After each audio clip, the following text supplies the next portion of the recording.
live once again. Little bit late for my usual 1 p.m. live stream, but not terrible. Thank you to everybody who has been here so far. Truly, truly appreciate it. I hope everybody's doing well. Or I should say everybody who's with me over the weekend. Thank you so much for that. It was definitely a very nostalgic weekend for me, watching my favorite shows.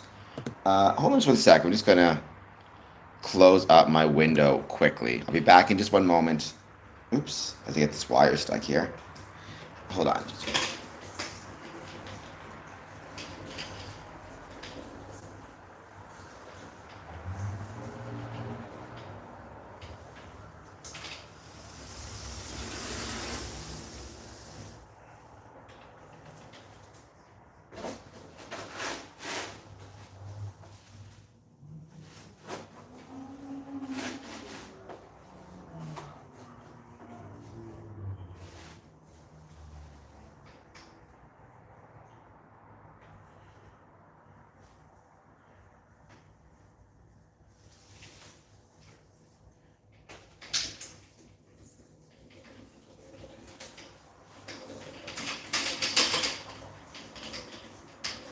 And I made it back. All right. You can probably still hear some stuff from outside, but that's okay. Let's give it a minute or two. Let's see who jumps in. We got the hearts. That usually means our friend Smokey the Clown is in.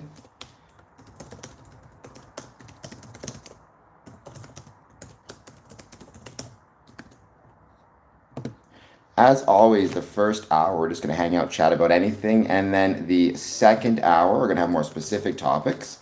I did discover a chart. A, B. Did a cat walk over your keyboard there, Mr. Keeps? By the way, sent you the link again, this time via email. So, I hope that you will check that out. I'll wait to send you your postcard once the mail strike ends. Knock on wood, it's sooner rather than later for everybody. Let me just try to get this thing set up a little bit better. There we go.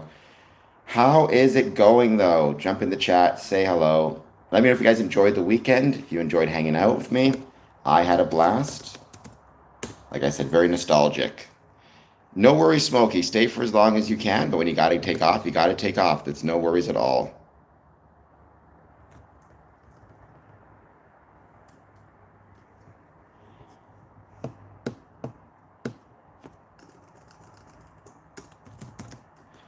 Just going to wait to see who jumps on. There you go. Perfect.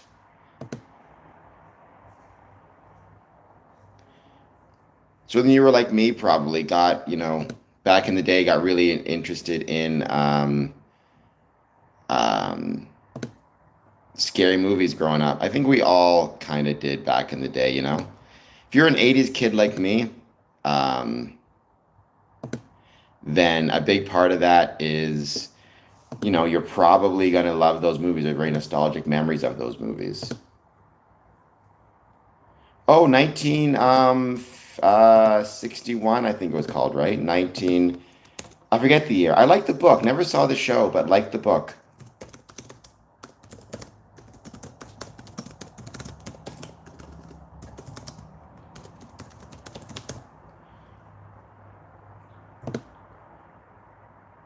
Cool. How many episodes are you into it so far?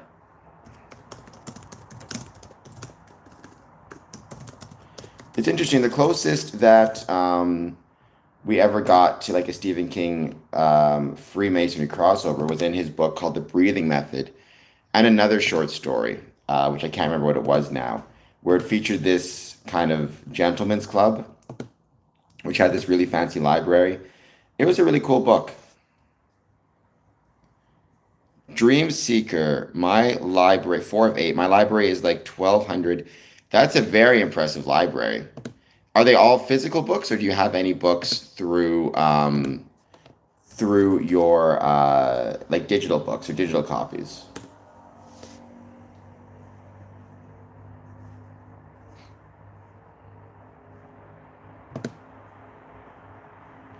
You must have a heck of a library then. No worries, Smokey. Thanks for being here for a second. Go back to your job. I hope you, like I said, have a great and excellent day. Do the Freemasons have a secret handshake? Maybe we do, maybe we don't. I'm not going to say. Now, here's what I will say. We have what are called modes of recognition. And what a mode of recognition means is it's a way for Freemasons to identify each other. And they actually evolved from or related to the modes of recognition that stonemasons had way back in the day, in the 15th and 16th centuries, as a way to recognize one another when they were traveling for work. Um, the reason, though, I always talk about the importance of keeping those modes of recognition secretive is the family recipe example I give it a million times. If you've got a family recipe, you may not want to share that family recipe with anybody else, not because there is some type of nefarious element to it, but rather it's a way to maintain the bonds of brotherhood between, or bonds of family, the way to maintain the bonds within your family, um, and the connections between the past generation and future generations of your family. If you start to share that family recipe with everybody on the internet, the connections are lessened. And it's the same thing with any modes of recognition or any quote unquote secrets within Freemasonry.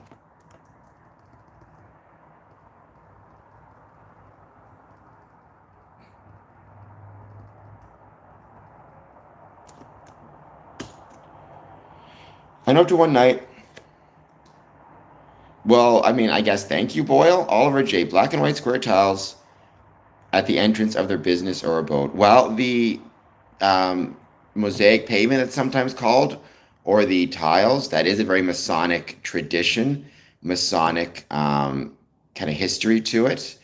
It's one of my favorite lectures, actually, within Freemasonry, in the emulation ritual, talking about the mosaic pavement and the idea of the uncertainty of kind of life, and how not to get too excited when things are going well, nor to get too despondent when things are going poorly, which I think is a very good lesson in life. But to recognize that just because things are going well today doesn't mean they're going to go well tomorrow, and vice versa. Just because things are going badly today doesn't mean they're going to keep going badly tomorrow. I think there's a lot of value within that idea. Thank you, by the way, everybody who's joining us. BOII, please hit like and subscribe. Oliver, please hit like and subscribe as well. I would truly appreciate it. And let me know if you have any other thoughts, questions, comments on Freemasonry. Again, positive, negative, or neutral. I'd love to hear them.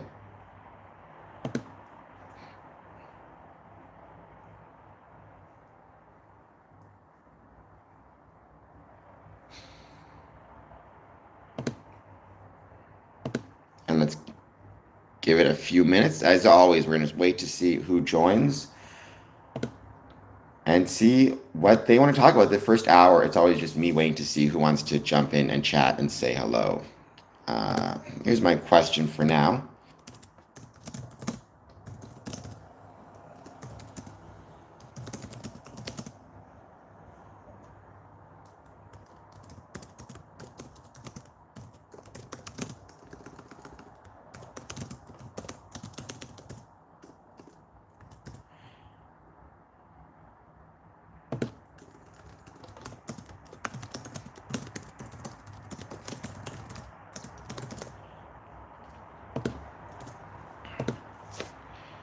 Oh, on Steam, in which case, much appreciated.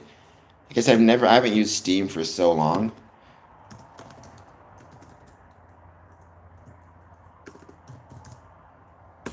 that I don't know even for sure if I would know how to use it, but I'm sure I'd figure it out as I go.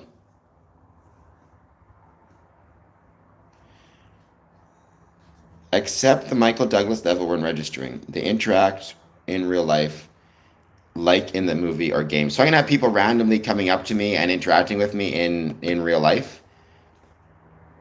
You look very average. I'd rather look very average than very unaverage or very poor or very, very bad, right? If I can't be very good, at least I don't look very bad. Paul, let me know if you have any thoughts on Freemasonry, and please hit the like and subscribe button. That sounds both very exciting and very terrifying, but I will do it nonetheless.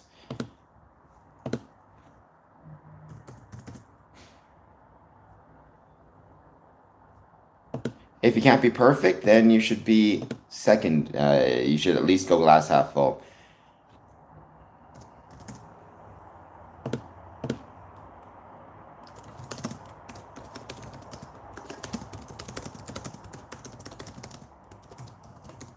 Yo, I remember seeing it. I remember seeing it years ago, right? The end of it, they had him jump off a building, but then they had like a thing set up underneath. It was with him and Sean Penn.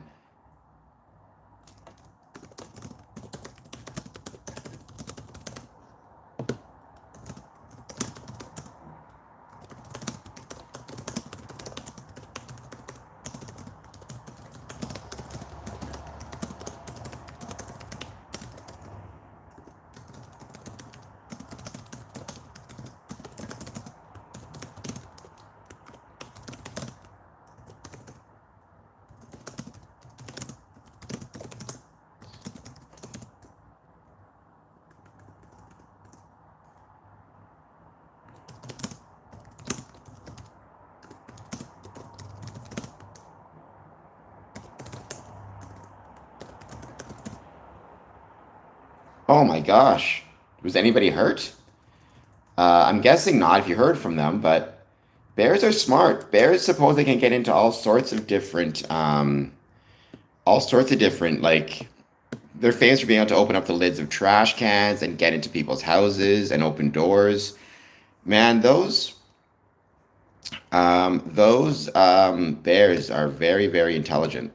So hopefully no one is hurt though. And also I hear that generally speaking, they're not actually that dangerous. So long as they've been well fed and are eating well and you're not getting in their way or bugging them. Having said that, I'm glad no one was hurt, or at least it sounds like it. Kemal Serpel, hello, is Freemasonry just, well, so Freemasonry, a lot of Freemasonry is unfortunately business meetings, for better or worse. I don't like to use the term business meetings because people think that that implies that Freemasonry is a money-making endeavor, which it's not. Rather, when we say business meetings, what we should be saying is Freemasonry has a lot of administrative meetings. And those administrative meetings, what you're doing is ensuring, that the administrative work necessary to maintain a Masonic lodge is functioning. So that can mean reading correspondence, paying bills, discussing initiatives. There's all sorts of things, right? I can imagine. However, there's also a lot of ritual work that is done within Freemasonry, bringing new people into the craft. There can also be charitable endeavors. So there's a lot more than just or exclusively business meetings and reading books. I mean, we are called upon to make a daily advancement in Masonic knowledge, and I'm proud of those advancements that we made thus far. Every day, we're expected to learn something new about Freemasonry if we can. But there's not really any book reading that's done formally in meetings. Oh, having said that, though, there are some Masonic book clubs I know of, or have heard of anyways.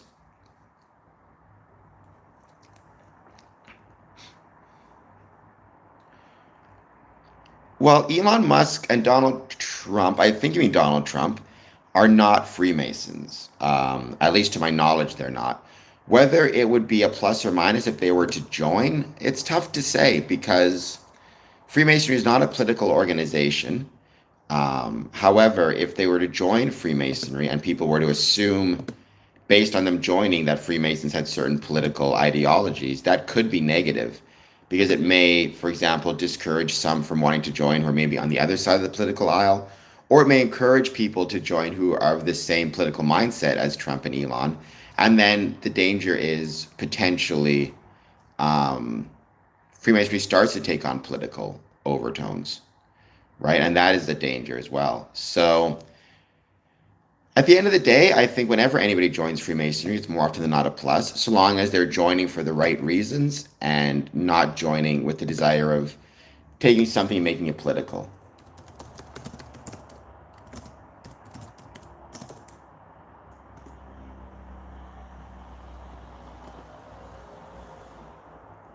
I mean, I would love it if it was a bowling club. We've done bowling before in Windsor. Bowling nights at the Windsor, not at the Windsor Masonic Temple, but bowling nights with lodges. Those are always fun. People enjoy bowling. So yeah, it's always good. Depends, Nathan. Depends on which lodges you're interested in joining.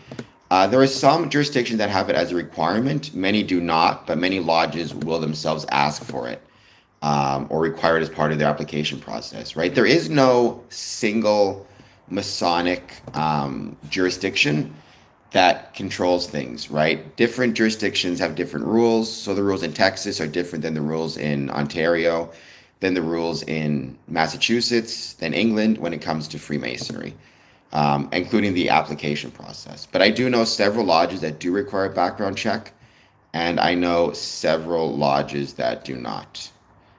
It all just depends.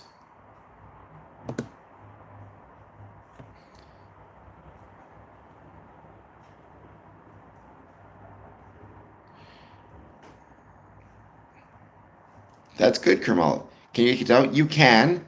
Primarily, you can get kicked out if you stop paying your dues. If you're not paying your dues, then you can be removed. However, you can also be kicked out potentially if, for example, you're found to commit a crime of some sort, found guilty of it. There are Masonic charges that can be brought up because we don't want people in the craft who are um, harming others or will bring the craft into disrepute, though it all just depends on circumstances. Well, the term blackballed, that doesn't actually refer to being kicked out. That actually refers to not being allowed to join the application process. It goes to how voting takes place for Masons or for applicants. But same idea. If you're blackballed, it means they've decided they don't want you to join Freemasonry for a variety of reasons. Because every lodge, when there's a new applicant, they hear the application, um, and then they kind of go from there. But yeah, getting blackballed, it's one of those things where there's different reasons it can happen. It happens incredibly rarely. I've seen it happen in my 20 years twice, I think. So yeah, but it can happen.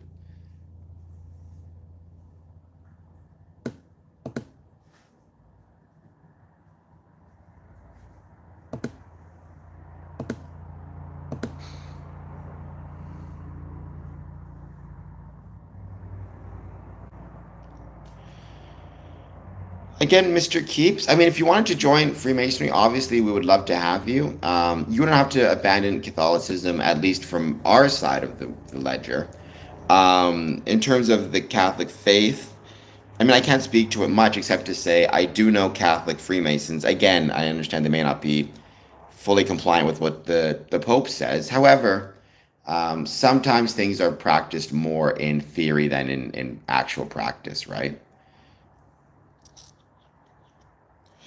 Well, technically, that's not the case. If you are blackballed or your application is denied from one lodge, usually there's, I think, if I recall correctly, about a year wait period before you're allowed to try again in a different lodge. And technically, if the lodge blackballs you, you're supposed to send a message out to the other lodges saying, hey, so and so applied.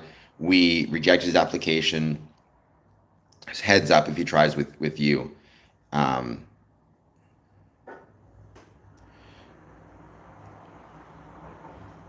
you could be charged breaking Masonic rules, breaking the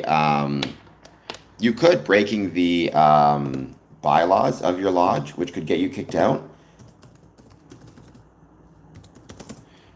So yeah, I would say, and the other thing is, I mean, Mr. Keeps, it might be worth speaking to your, I guess, priest father within the faith as to what their thoughts are. Maybe try to get some spiritual guidance that way.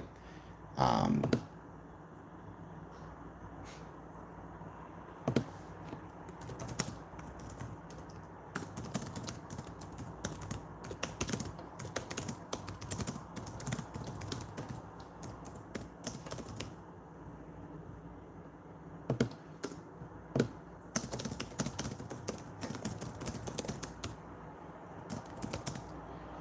All right. Bogdan, I don't know who you are, but I think I have to put you in timeout for a little bit. Um, Having said that, still hit like and subscribe.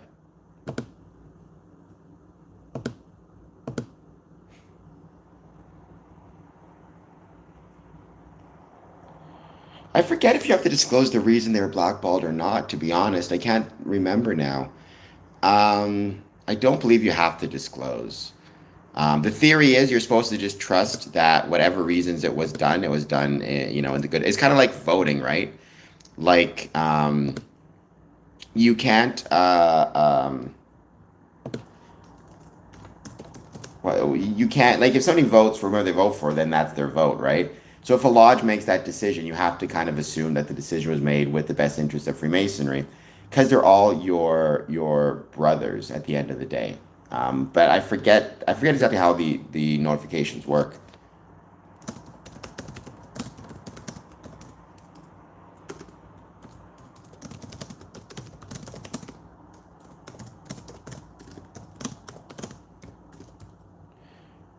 I think they actually designed it that way. I mean, it's that good because they're a business and they want to make a lot of money. I mean, it's very rare. It's very rare. And some people would argue it's too rare, to be honest. Some would argue that one of the issues in Freemasonry is we became so incredibly, gosh, what's the word I'm looking for? So incredibly desperate for new members, primarily for financial reasons, to keep our lodges afloat financially, that because they have to pay dues, that we started to allow too many people in who are not actually interested in being Freemasons or were interested in it for the wrong reasons. They wanted to find, buried treasure and not support the lodge, which is an argument to be made. Smooth, I think so. How's it going?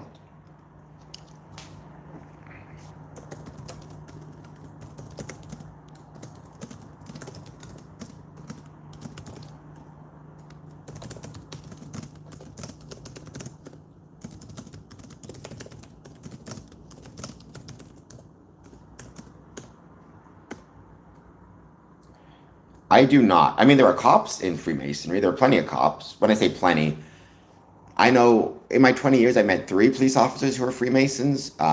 There's judges, there's also janitors, there's also plumbers. But the thing about that is, they're not spies because I know who they are and their professions. There's no like law enforcement spying on Freemasonry, to my knowledge, the way they would spy on other organizations. And if they were, well, then they'll get pretty bored pretty quickly when they realize what we're all about and that we're all about making the world a better place and complying with the laws of the country in which we find ourselves. Um,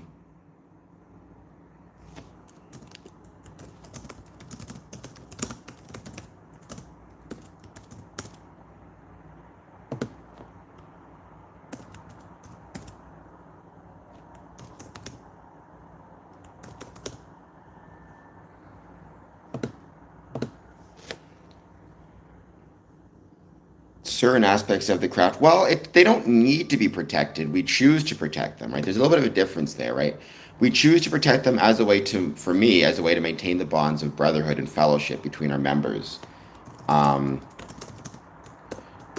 Saying they need to be protected, right? It's kind of, again, it goes back to um,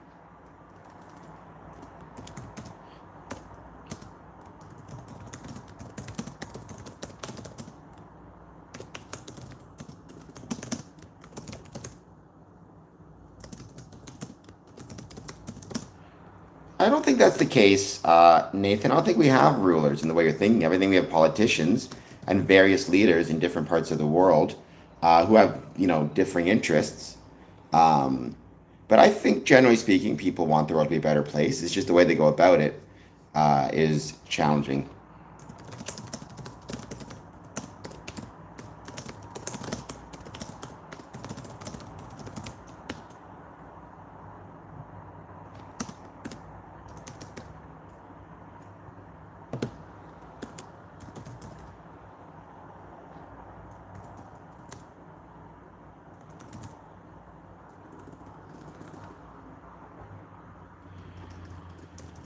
Well, it's every Monday, Wednesday, and Friday from 8:30 to 10:30.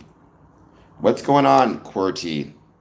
The first one, two, six letters of um, the first six letters of the keyboard. How are you doing? By the way, if you're just watching this and you're not done so yet, please hit that like and subscribe button.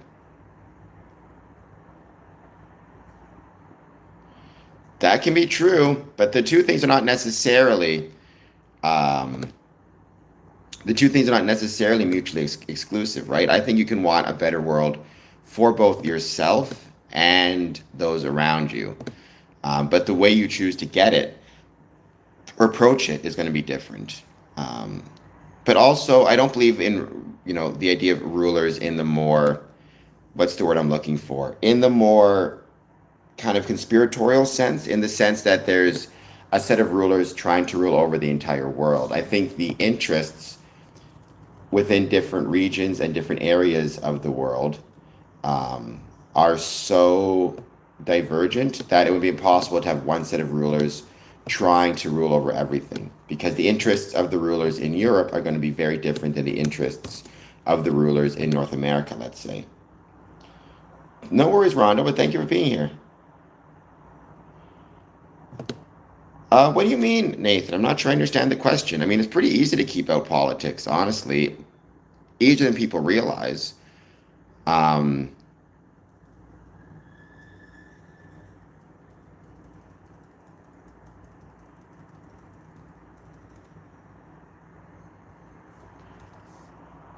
like, because politics, I mean, I guess you have to define politics, right? I guess what we should say is we keep out partisanship. So if you want to view politics as, the process by which you try your best to get things done, then politics is part of everything, right? Politics is part of just your day-to-day life. But that's not the same thing as politics in the sense of I support one party, you support the other party, right? Politics as process basically is part of any and every organization. Welcome, Brianna Morningstar. Again, I think you have to kind of separate what that means a little bit, right? Because there's politics as process and politics as partisanship. So, for example, let's say within my Masonic Lodge, want us to become involved in I don't know, a parade. And we want to spend $500 to build a float to become involved in a parade. And other members of my lodge do not want that, right? When it comes to a vote on the floor, the efforts I make to talk to my lodge and argue for taking part in this parade, that's a political thing, right? Politics is just the art of trying to achieve a desired outcome through persuasion and rhetoric. However, partisan politics is if I go onto the lodge and say everybody needs to vote for this government or political entity, which would be wrong and would not be right, if that makes any sense. Hello from Dublin, Ireland once again. Thank you for being here. I hope you're doing well, Natalie. Let me know how it's going. Like I said, I still want to come to visit Dublin at some point. A lot of really cool Masonic history there.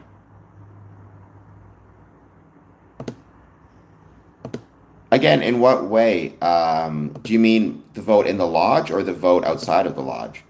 Because your politics is going to determine how you vote, obviously, in elections. Within the lodge, how you view the world will determine how you vote, and how you view Freemasonry, whether you think Freemasons should be getting involved in parades and things like that. I don't think most were, Dennis. Many were, but not most. Hold on just 1 second.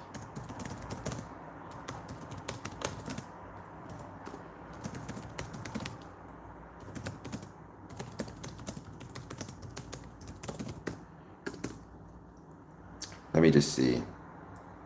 9 out of the 56 signers. So 9 out of the 56 signers were Freemasons. So like I said, much less than people think. What are some of the best things I should check out in Ireland? Would you recommend?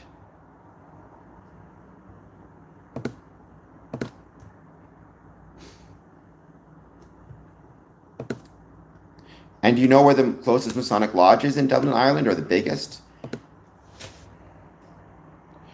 Well, any parade, right? So let's say the your town or your community is having a parade to celebrate Independence Day, July 4th, or or in Canada, it'd be July 1st, right? Canada Day parade, and you want your Masonic lodge to have a float in the parade. Well, it costs money maybe to register for the parade or to get the float. It also, you need volunteers to ride on the float. You also need to maybe have, fill out forms, all these different things that you need to do to be part of it. And so, yeah, it's one of those things where the lodge has to vote on it. Do they want to spend the money to be in the parade? Do they want to make sure they get the volunteers? Do they want to take the time to fill out the paperwork? And some may say, no, some Masons maybe will say, Freemasonry, it's about what happens within the lodge, not community events. Who knows? The point is, everybody has a decision to make. Politics is the art of trying to, if I want us to take part in the parade, working to convince them that it's important and how and why it's important and what to do in those situations.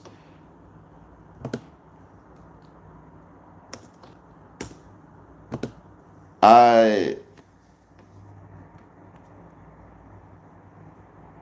I would say so, Nathan. I mean, zero. There's influence in the sense that, uh, so let's say the government creates a new law or regulation that every building is required. Oh, this happened, right? So when the government came up with the rule that said every building is required to have a handicapped entrance, that influenced a lot of Masonic lodges because they were forced to spend some money and time creating accessible buildings, right? But um, we in Freemasonry don't influence the government. Dwayne, welcome. I can try to help. Let me know what's going on. I can't make any promises because I don't know what's happening. Put it this way, Freemasonry is no more or less influenced by government than any other group or organization or any other individual, right? To live in Canada, to exist in Canada, part of that means you are influenced by the government. And we as Freemasons are certainly welcome to, if something's going to happen that is going to affect our buildings, we can have our say of it, but, the government gets the decision.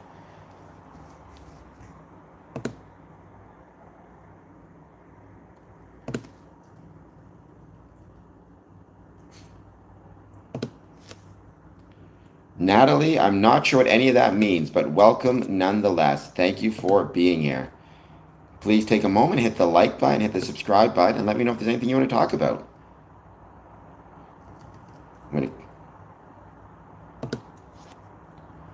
No, Freemasons, to my knowledge, not ever lobby the government. I mean, individual Freemasons may have lobbying positions outside of the craft. Um, Sometimes our Masonic buildings may um, uh, lobby for something. So, for example, not even lobby per se, but for example, if let's say your Masonic building is in an area and unfortunately there's a lot of crime, your local Masonic building, the owners of it or the people who are responsible for its administration may give a call to city council or city hall or 311 and just say, hey, we're having a lot of problems with criminal activity in our area, we're having people breaking into cars, whatever it is, and we may contact the authorities and contact the city to say, can you do anything about crime in this area? But that's part of being a part of the community, right?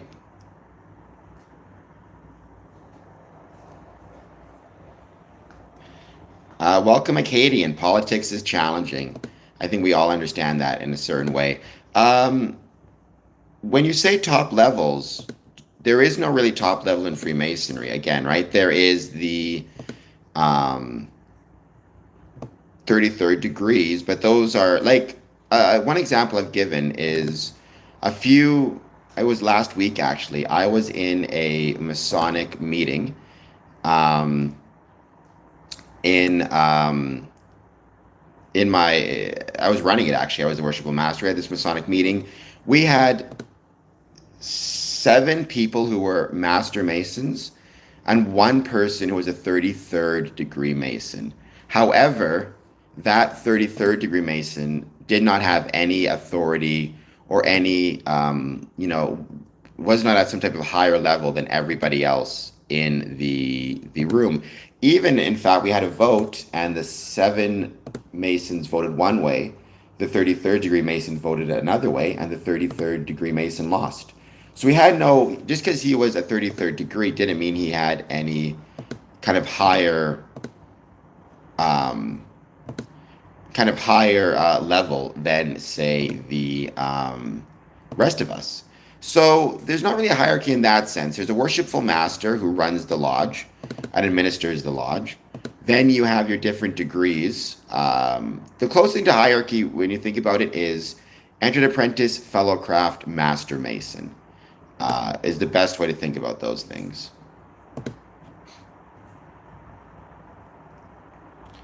Again, I think that's a little bit too cynical, Acadian, and the danger of being cynical as someone who often um, tacks or tracks towards cynicism is if you have that attitude, it's very hard to accomplish anything.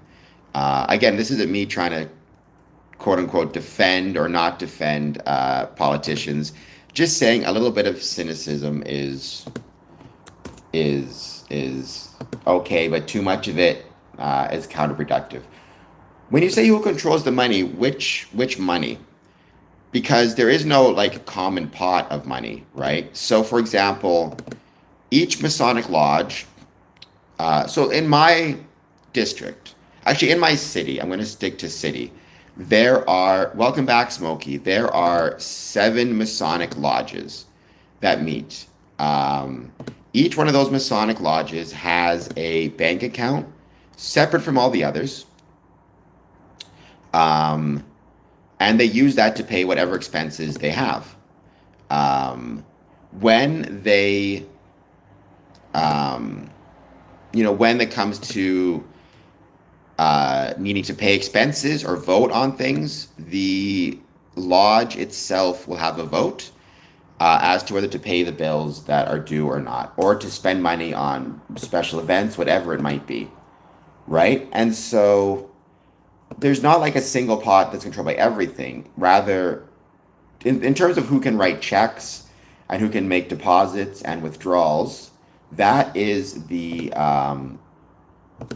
treasurer, usually in conjunction with the secretary and the worshipful master. Thank you, A12322. Please hit like and subscribe. Um, so when you say who controls the money, and then at the Grand Lodge level, the governing body within a jurisdiction has its own bank account, and again, it's democratically elected and democratically done. So if the Grand Lodge needs to spend money, there's a vote and a decision made, and there's a Grand Treasurer who's responsible for that. Here's our financial oversight.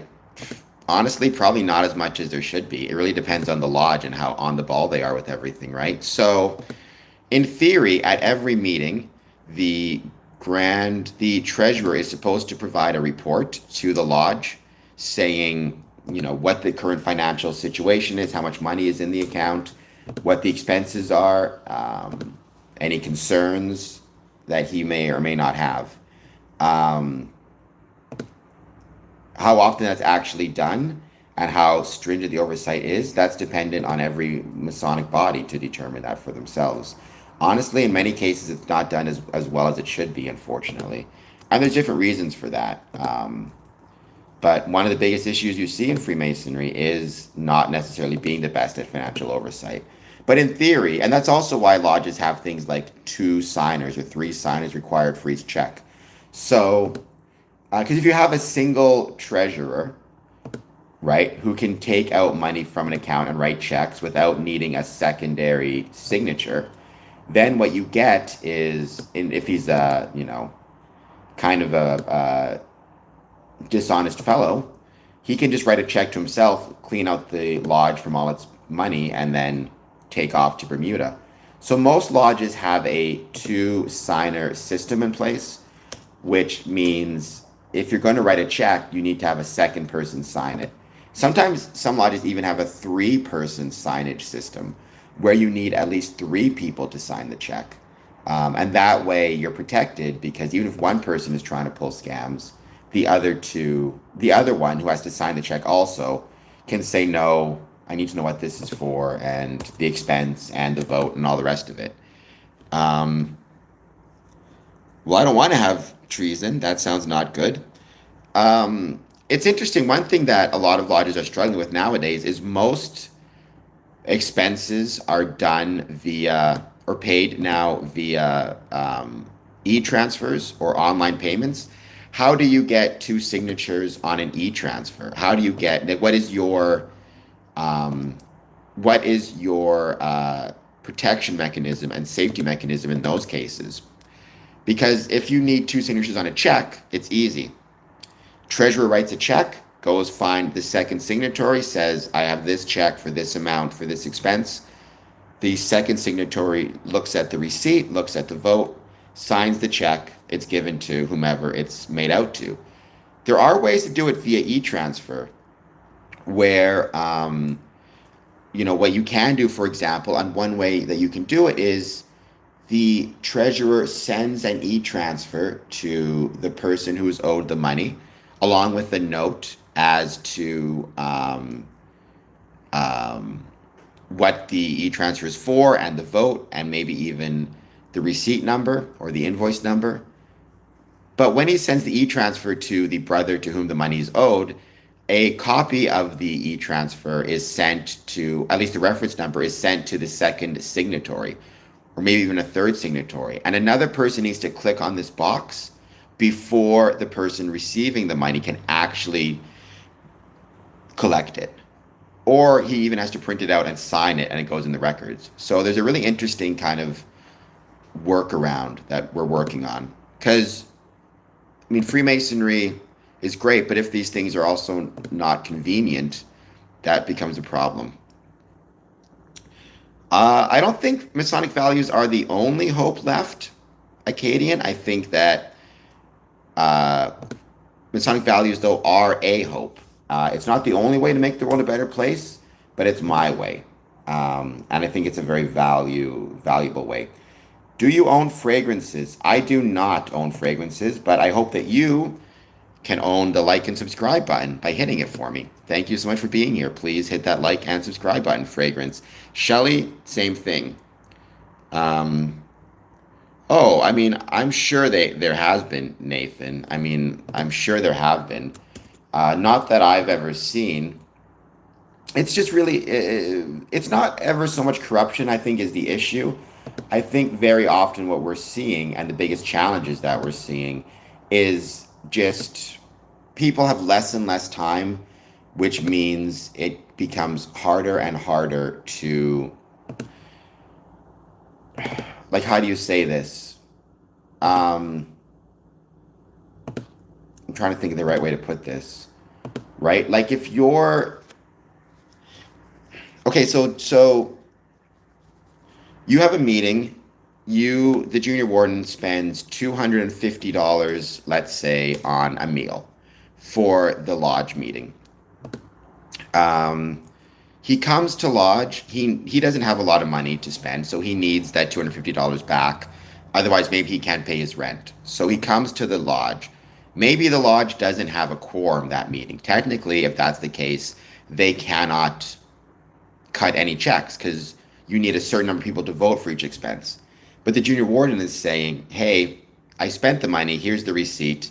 I need I need this money back for this.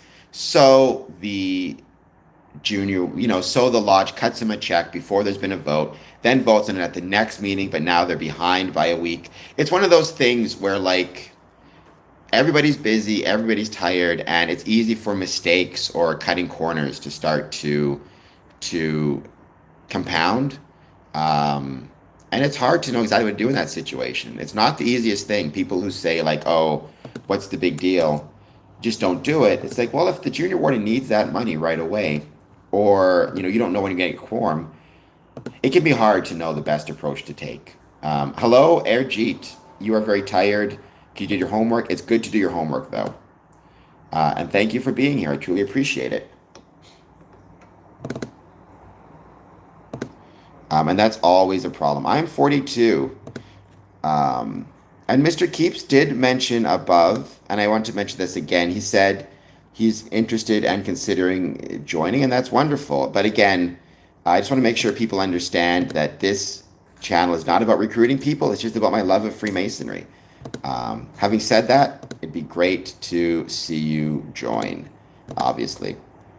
It is well, Nick, Nike, Talsma, or how late? It's early, it's 2 p.m. Eastern. Tom Papadopoulos, hello, Tom. Please hit the like and subscribe button. Nick, please hit the like and subscribe button also. So you're probably very late for you. Like I said, it's pretty early for me. I'm very lucky in that. It's very early. It's afternoon, it's 2 p.m., which is not late at all.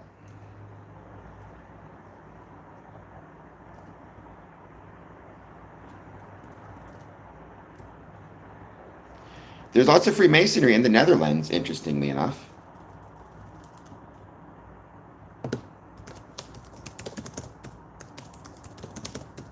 I'd love to learn more about it, actually. I should do a podcast about that at some point.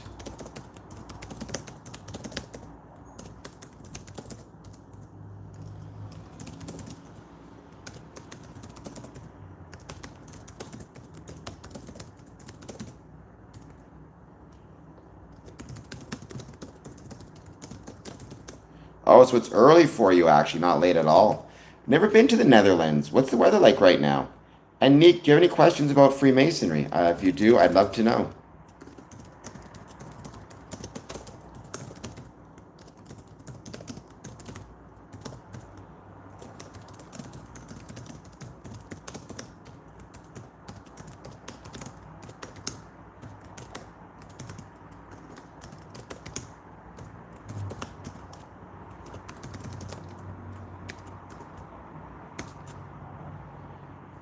It's windy in the Netherlands? I'm sure it is.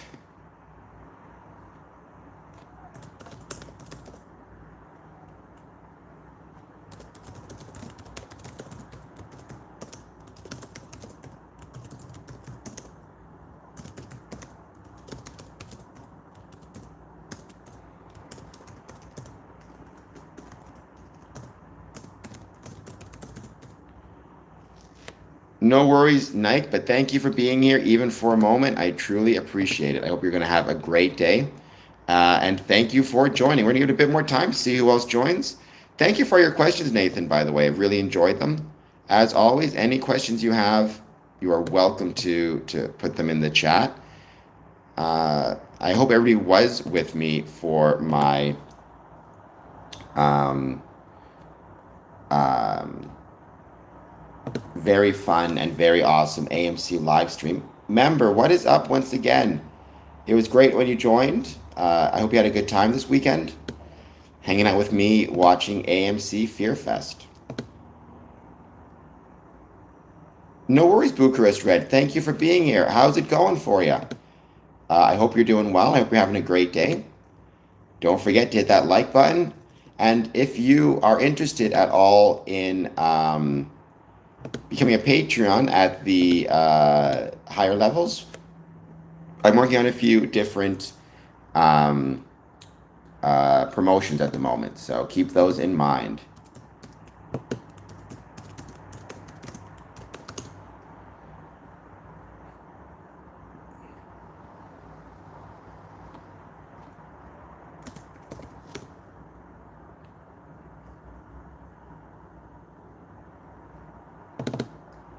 Welcome, Dreamcatcher. How's it going?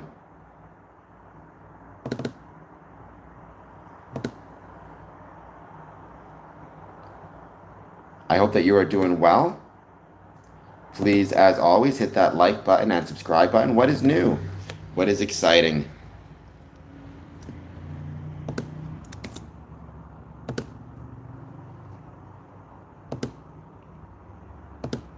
By the way, I've got a ton of live highlights to share. I'll be sharing those very soon, so pay attention to my channel for that. Where YouTube's doing this new thing where they're taking live highlights and offering them to creators, which is very much appreciated.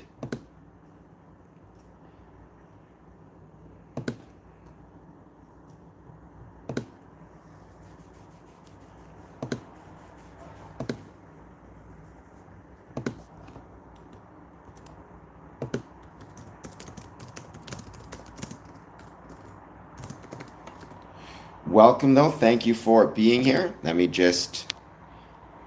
We're missing some messages. Is that a tattoo? I got a bunch of tattoos. I got a bunch on this arm. I got a bunch over here. And then I got this guy as well. So yes, it is. I got a lot of Masonic tattoos. Me and my friends, every week we kind of go and get them together. So, or every week, every year. Every week would be a bit much. Every year we go and get them. So that's always a lot of fun. Rainy, I do not know what a bofa is. So I do not know. But welcome back, Rainy Girl. It's good to see you back once again. How is it going for you?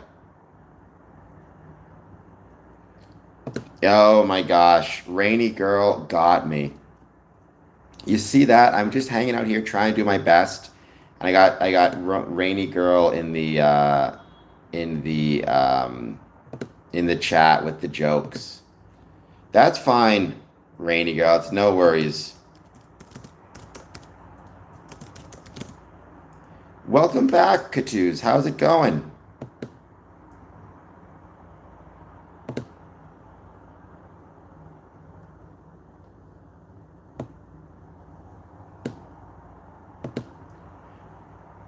No worries, Rainy. But Rainy Girl, if you're going to make these jokes in the stream, at least you could do is hit the like button and also become a Patreon member.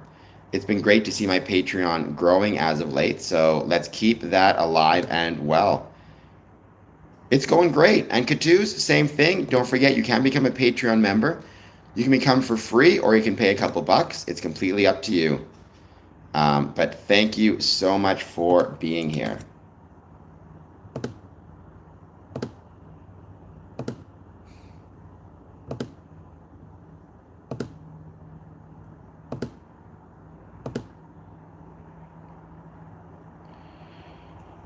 The right arm. Do you mean your right, which would be this, or my right, which would be this? These are all, I mean, there's a ton of them on here. This is one that keeps growing. It's Don Quixote. This is the next one, which is a reference to John Cena and Freemasonry. This says Traveler. Up here, it's a bunch of, hello, Dreamseeker, Masonic references and symbols. So it's a lot of really cool stuff. This one references Halloween, particularly Halloween Part 5, which is a very underrated film in my oh so humble opinion. And a film that I enjoy very much.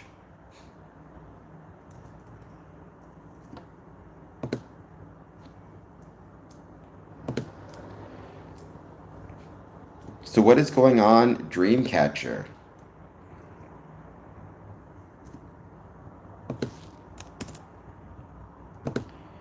And don't forget, guys, what you can also do is make sure to check out some of my other videos, some of my older videos.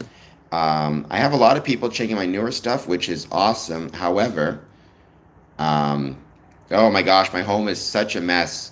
But if you guys are interested in that, I would do a home tour. I've done a tour of the Windsor Masonic Temple in the past, and I've got some videos of that, which maybe I can show that at one particular event for you guys.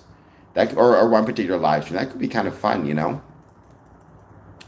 Actually taking the time to show you guys a video of a tour of the Windsor Masonic Temple, which honestly I would consider the Windsor Masonic Temple to be my home, more so than anything, more so than anything else. I think the Windsor Masonic Temple is my home.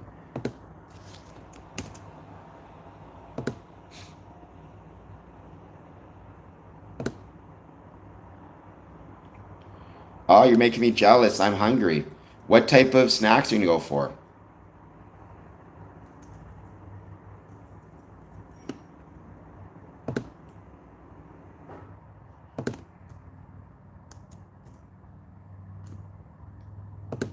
As someone who loves snacks.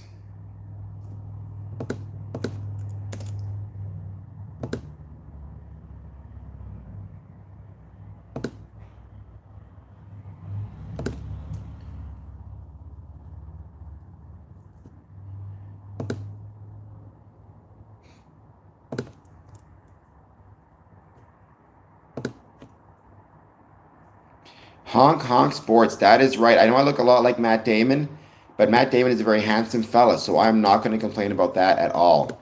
I am happy to look like Matt Damon. It is 2:09 p.m.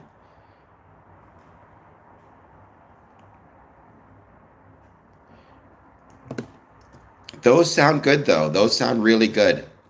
Um, so I hope that you enjoy them.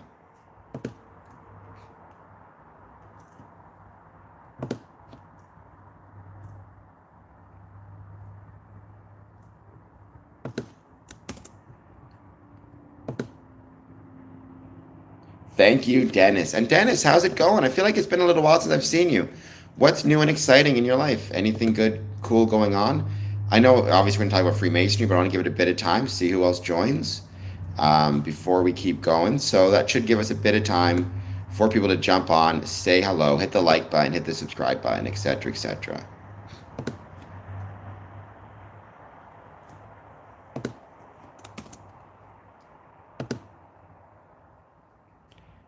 Hey, I'm not a dietitian, so I will say you do you. I always encourage people to make healthy choices and talk to your doctor about what the best and healthiest choices are for you. Because everybody, I think, is a little bit different. Um, so yeah, always talk to your doctor what's healthy for you. But I will not begrudge you your snacks. That's for sure.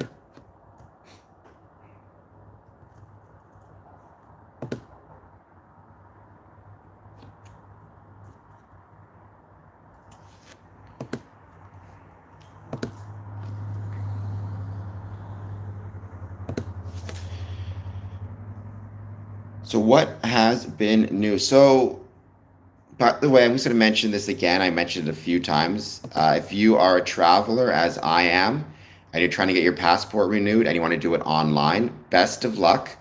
Every time I try to renew my passport online, it tells me the window to do so. Um,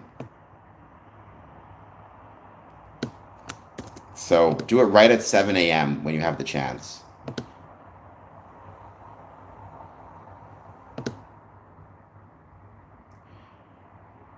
I hope seafood makes you smart because I could use the intelligence. Um,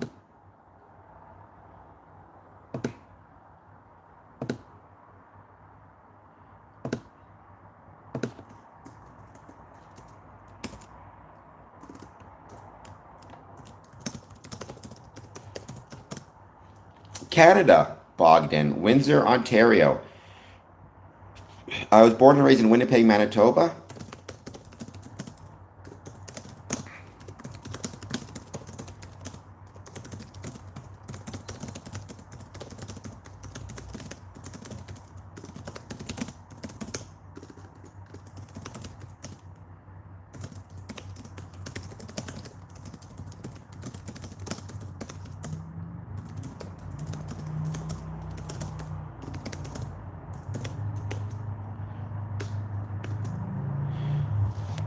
Where in Albania are you from?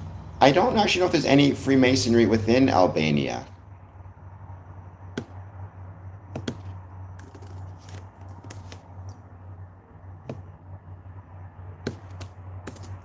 I should probably check that out. I mean, I believe there is, but I should probably check that out a little bit more.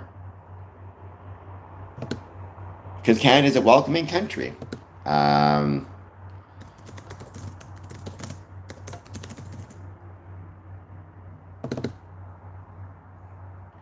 Bishop, where is, when you say Albany, where is that located? Or Albania?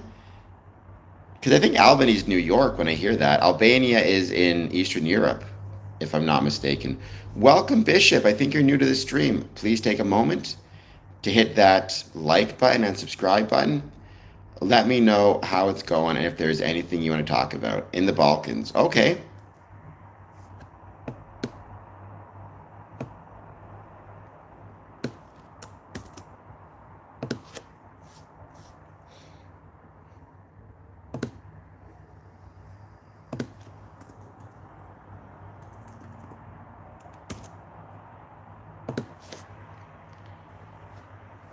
Are you guys new to the stream? Do you have any thoughts on Freemasonry? Any questions? Any ideas? Please let me know. We are, by the way, very close to getting to be able to start monetizing some of the items in this stream. As soon as I do, I will let you know for sure. And as soon as we start to have some more of our stream highlights, same thing, I will let you guys know.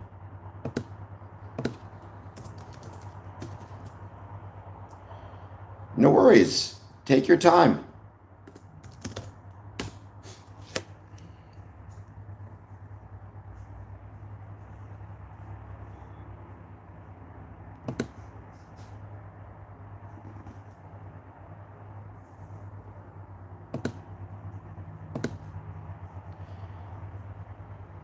Random viewer.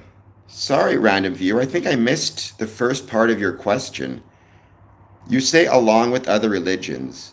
Are you asking if Freemasonry welcomes people of different faiths and different religions? In which case the answer is yes. Yes, it does. Um, that's the great thing about it.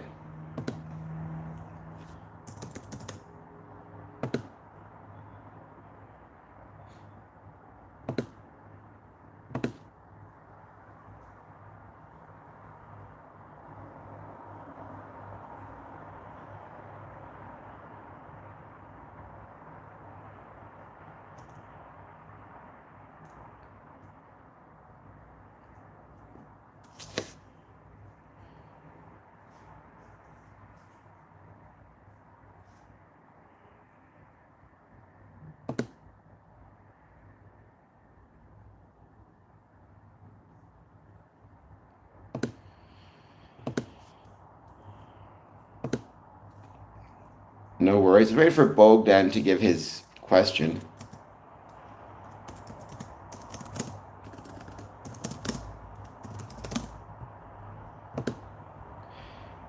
Welcome, Nick. We're chatting about Freemasonry. I'm just waiting to see a question we got popping up. Anything you want to talk about, though, let me know.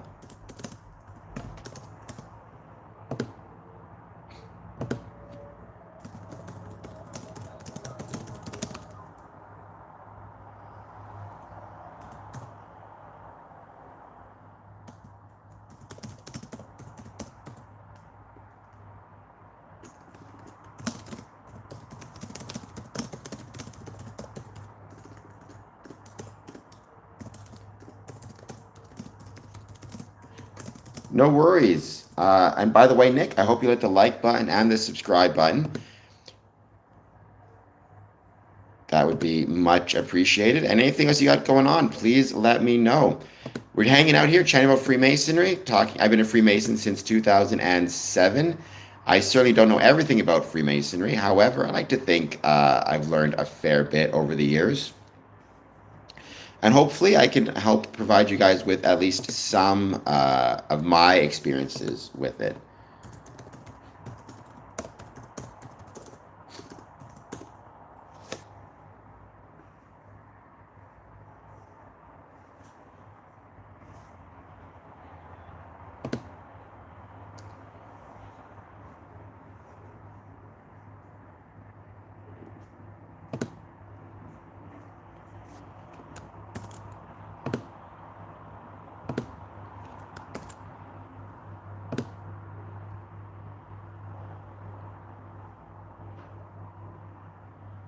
Imagine you have a pond in which 10 fish. Well, what is that? I've never heard of that before. What is a Freemasonry coffee? I mean, I love it because I love Freemasonry coffee shops, but I don't know exactly to what that refers. I know some Masonic lodges have coffee clubs, which I love, and social events and social gatherings and social functions. Bogdan, imagine a pond in which 10 fish, three of them commit. I feel like you're trying to ask something else there, Bogdan. I feel like you're trying to ask something else. My answer to you is I would try to figure out what the heck is going on with those three fish and why those three fish are being found to commit 70% of the crime. My assumption would be there would be something wrong with the pond itself and not the fish, or something wrong with the environment of the pond and not those three fish. Um, would be my answer, Bogdan, because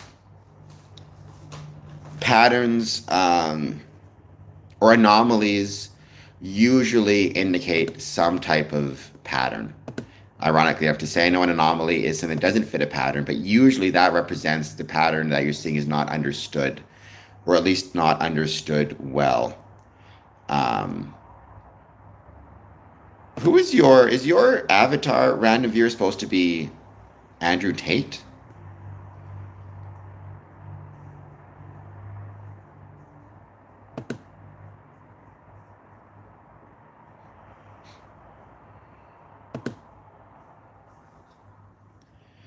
I like to think of myself as not being pretentious, but then again, what do I know?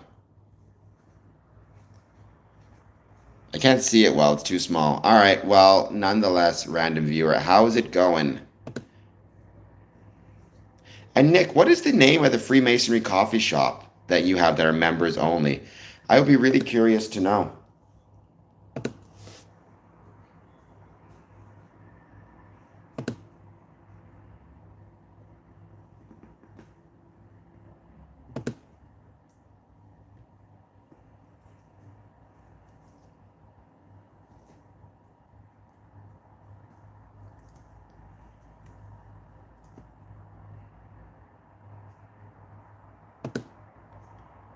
I have no idea what JS means.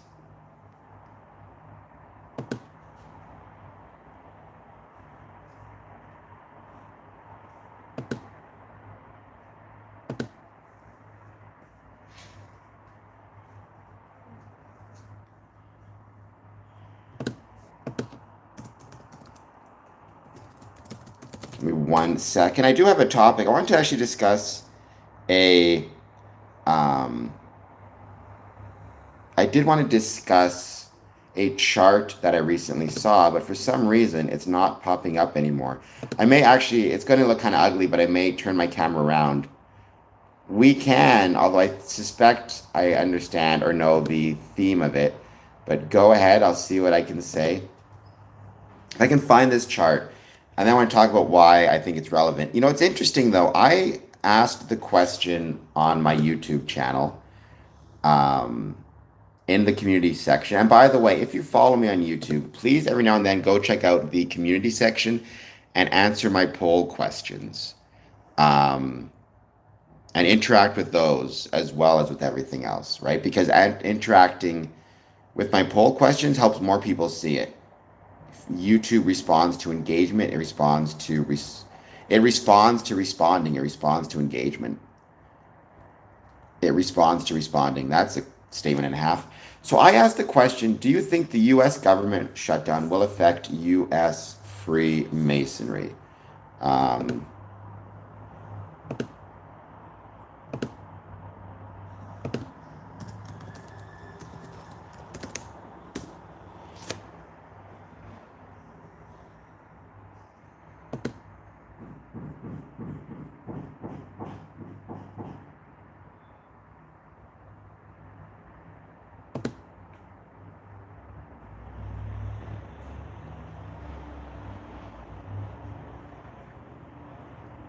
all right. Sorry.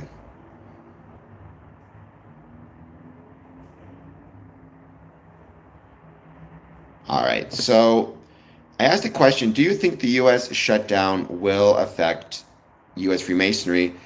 10 votes, all 10 were no, which was interesting. Somebody said, I failed to see how it would. I replied, and I think this is really important because people need to recognize and understand that what happens in the world happens to Freemasonry, or what happens in a country happens to the Freemasons of that country just as much as anybody else. Right? The US federal government is the largest US employer, which means a significant percentage of Freemasons, especially in places like Virginia, are likely federal workers or have some economic connection to federal workers. The average cushion an American has for unexpected expenses before they need to go into debt or cut back on non essential spending is $600. That could equal 2 missed pay periods. And right now, no federal employee is being paid with the shutdown, even if they are still going to work. At what point during the shutdown will Freemasons who are also federal workers need to cut back on non essential expenses, such as paying Masonic dues? At what point during the shutdown will Freemasons who are also federal workers need to look for second jobs, the schedule of which may affect the time they can dedicate to the lodge? Many food banks are also expecting an increased demand, as are other charities. Will our Masonic benevolence funds start to experience increased demand as communities struggle? How many dues can we afford to forgive as federal workers get back on their feet? As I've said before, we in Freemasonry cannot separate the economic, social, and political situation in our countries from the Masonic situation in the same. Right? So, to all the people who said no, which was everybody, 100%, 10 votes, I think perhaps you are misunderstanding how much Freemasonry um, is affected by what's happening in the world, or like the economic situation. We're not a political entity, but politics affects us just as it affects every other group.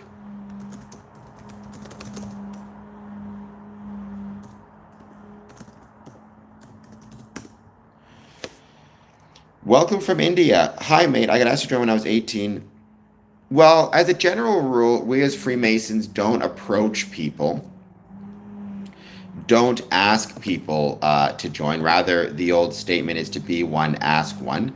CRM Fitness, please hit like and subscribe. I'm from Windsor. So the idea that somebody would approach you to join is rare. Now, if it was a family member or like a father, that can happen sometimes. But as a general rule, it's we want people to want to join of their own free will and accord, not join because they were asked.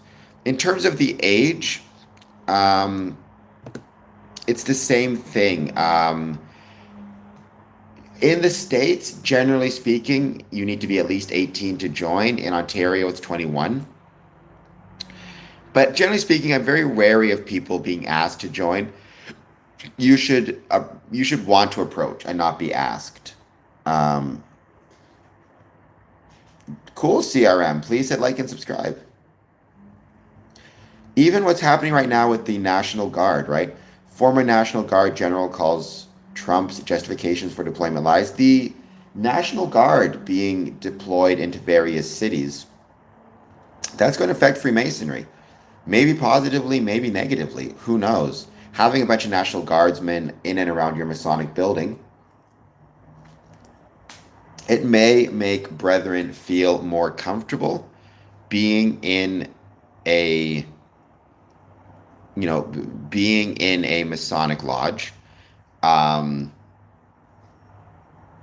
going to it if they are worried about crime in their area. However, it may also make some Masons less comfortable going to the Masonic meeting. It's always going to be a little bit nerve-wracking to see, troops within your city and within your area. To what extent will, though, even if there are, and let's say, heaven forbid, it's happening, there are clashes between the National Guardsmen and protesters in various cities, is that going to make you more comfortable or less comfortable to go out and travel to your Masonic lodges and your Masonic meetings? Welcome, Gonzalez. Thank you for being here.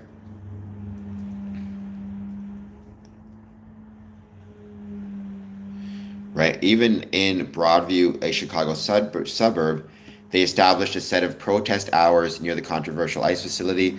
The Chicago suburb has seen weeks-long protests at an immigration and customs enforcement facility, is establishing fixed protest hours near the facility. Broadview Mayor Katrina Thompson issued the executive order Monday. It limits protests at ICE facility to the hours of 9 a.m. to 6 p.m. local time. Dreamcatcher, I'm sorry that you're sad. I'm sorry that your ex-boyfriend has another girlfriend. Just I can't give you a lot of advice other than keep stepping, one foot in front of the other, do your best. And I'm thankful that you're here for whatever it's worth. Right? The order says, so Broadview Mayor Katrina Thompson issued an executive order Monday. It limits protests at the ICE facility to the hours of 9 a.m. to 6 p.m. local time.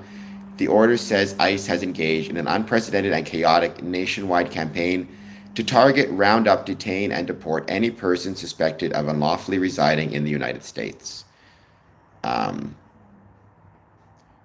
Finding happiness in yourself is very good advice.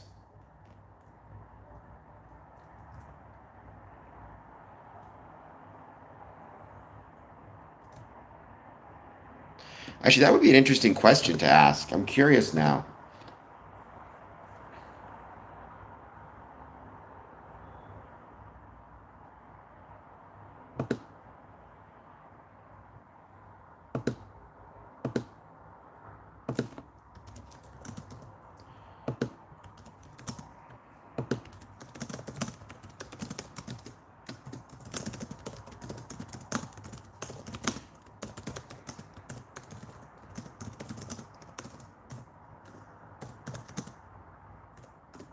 In the vicinity of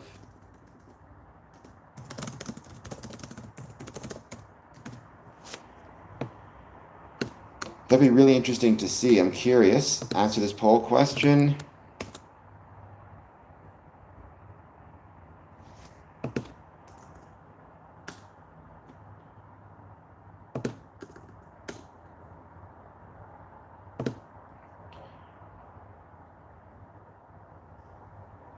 In my case, I was close to becoming successful, had a mental breakdown.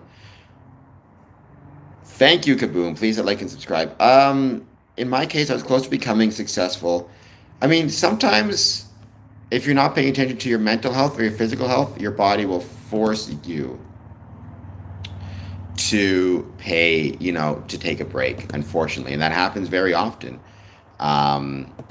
So pay attention to your mental health. Try to find people to talk to. Try to find supports, professional or otherwise. And then find your way, back.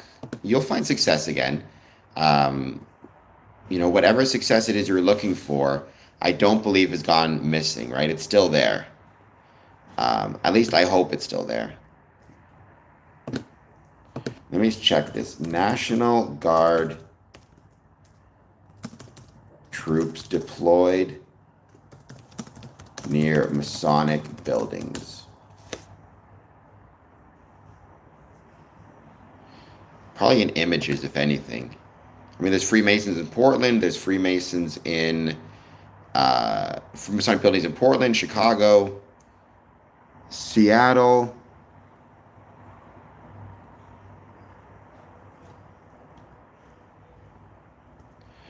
Talking to someone is always incredibly important. I agree with that, Dreamcatcher.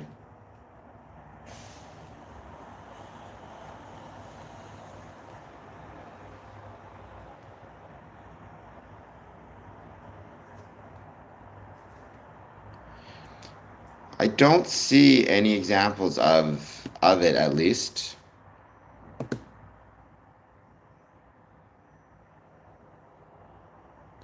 Hey Ryan, how's it going? Thank you as always for being here.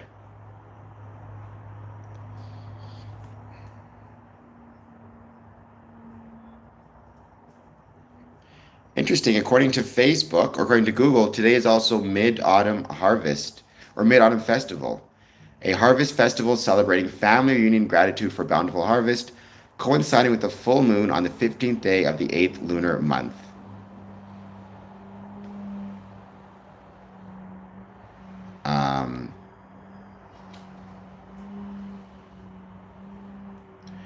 originated as an ancient harvest celebration with traditional giving thanks for the autumn crops and praying for a prosperous year. Family union. Oh, it's a significant cultural celebration in China and other East and South Asian countries. I did not know that. Well, that's what happens once, one person gets it, it spreads. I think my cat is sleeping on my bed right now, so no, I cannot. If I can find my cat or my cat comes out to this room, then I'll see what I can do.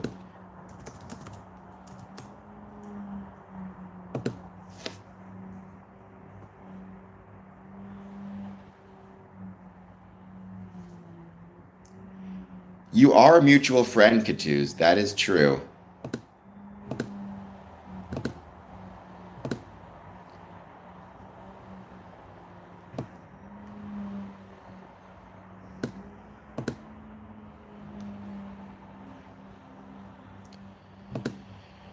Well, StatX, please hit the like and subscribe button. Nonetheless, how's it going? Let me know if you have any thoughts on Freemasonry. Any positive, negative, or neutral thoughts? I'd love to hear them. So far, we have 3 votes. Actually, 1 yes. To whoever said yes, let me know which Masonic building and if there are any pictures. I'd love to see them. I'd be really curious. I'd be curious to know if there was an effect on Freemasonry within the area, either positive or negative, right? Some Masons, especially if they were concerned about crime, may be more comfortable going to the Masonic buildings. If they see National Guardsmen around or National Guard troops, some may feel less comfortable. I'd be curious to know.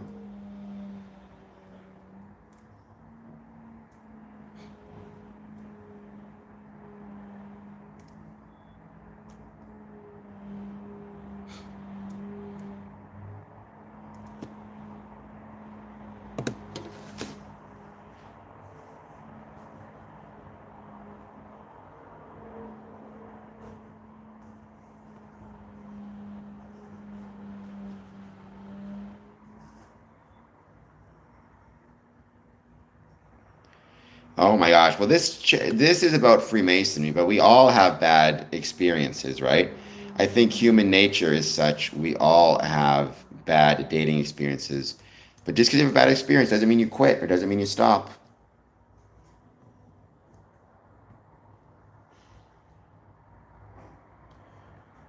Not even after 1990, before 1990 as well. Many people, there are many movies that have Masonic symbols within them. I mean, part of it is it can be a simple way to give a certain amount of shading or color, pick your term, to Freemason, to a character. So, for example, in the movie Prisoners, starring Jake Gyllenhaal, right? Jake Gyllenhaal famously, his character, Detective Loki, has a Masonic ring on his finger. It's never mentioned, like, nobody ever mentions it. It's never featured heavily. It's just a piece of, it's just a ring. However, we don't even know if he is a Mason or not, or just likes the design of it. But it gives the character a little bit of shading, a little bit of quirk, something interesting about him, right? And I think that's really, really, that's very common. You see that. Oh my gosh, I think it was U Turn or Wrong Turn. The sheriff had it in League of Extraordinary Gentlemen. The villain had a ring. It's a way to give a character an interesting feature or quality, and it allows the audience to kind of determine for themselves, um, try to fill in a backstory or ask questions or creates a level of curiosity about the character. The other reason is secret societies can be a very convenient stopgap method, or like if you're doing a spy thriller and your villain needs to be some type of secret society, using Freemasons or Masonic symbolism can be a really easy way to create a villain because it's a secret society that everybody knows. So why not take advantage of it, right? Now, in some cases, they're also the good guys, like as RJJ says, but it's the same idea in that as well. It's this group is so ubiquitous. Even if people know nothing about it, they at least know or have seen some symbol and have heard of it at some point. Um, and they have this view of it as being mysterious or whatever it is. So I don't want to say it's lazy because that's not what I mean, but it's a simple way to establish some type of unique character trait or some type of either villainous or otherwise non-villainous persona, right? Because like why reinvent the wheel? If you want to have a secret society, be the villains in your group, you can create the secret society of the carp, or you can create Freemasons, or you can just use Freemasons and use the term, right? Welcome back, the edit man. So I think that's why you see it very often. I don't think it's a bad thing. I think it's actually a pretty good thing, to be honest. I've never minded when there is Masonic symbolism within our, I do remember you, within our lodges or within our meeting spaces. Or, sorry, I don't, let me rephrase. I'm never worried about Masonic symbolism in movies or use of our Masonic spaces in movies, whether it's positive or negative. Because either way, I think it is one of those examples where legitimately all press is good press. And I do believe that to be the case. Yes, it is. It's free advertising. I would agree with that 100%.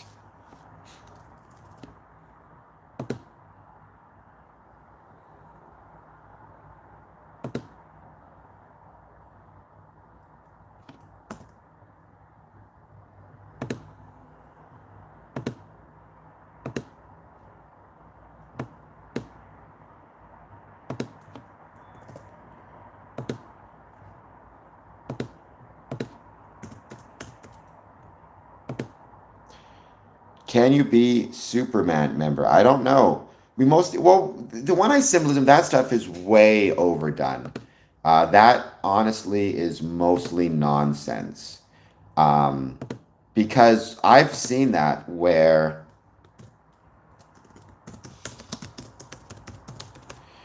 um, like anybody who does this in any circumstance. I've even seen people just rubbing their eyes and people who said it's the one-eyed symbolism. That stuff is grossly overdone. 90% of the time, it's not one-eyed symbolism at all. In fact, there really isn't a one-eyed symbolism in Freemasonry. There's this idea of an all-seeing eye, but that's not unique to Freemasonry. That is existent within many different groups. Um, so yeah, it's one of those things that's way overdone and over considered.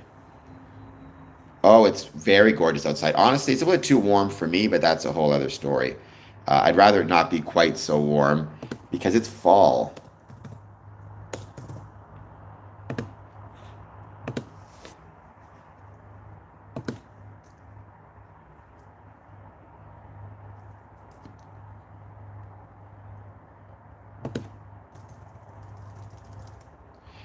Well, unfortunately, a lot of conspiracy theorists do have this tendency, and it is very annoying, where they will combine this idea of um, they will combine this idea of conspiracy with this idea of Freemasonry or Illuminati with Freemasonry. Even though, and if you watch my stream, you know this a million times, Freemasonry and Illuminati are not the same thing. Nonetheless, they unfortunately always get themselves mixed in together, which is very annoying, by the way. But that's a whole other can of tuna.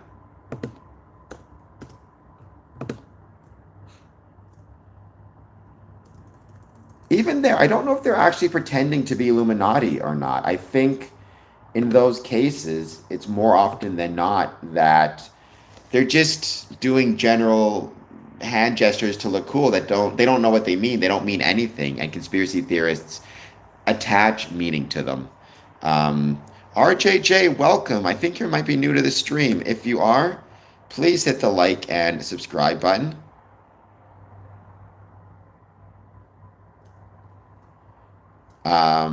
Thank you for being here. I remember Team America Maverick. I know I look like Matt Damon. Please hit like and subscribe. I'd very much appreciate it. And thank you for being here.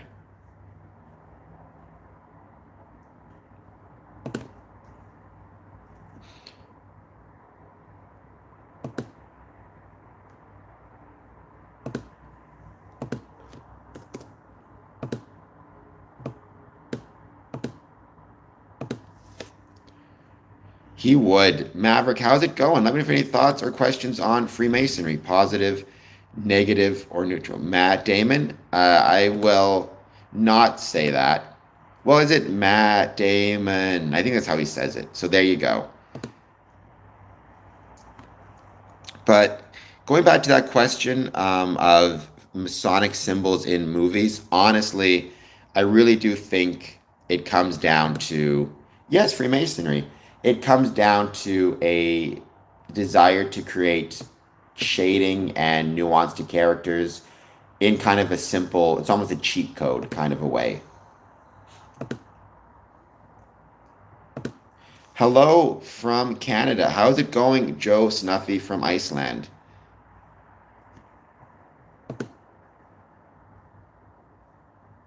You do not, Maverick. Many people think that that is the case, but it is not.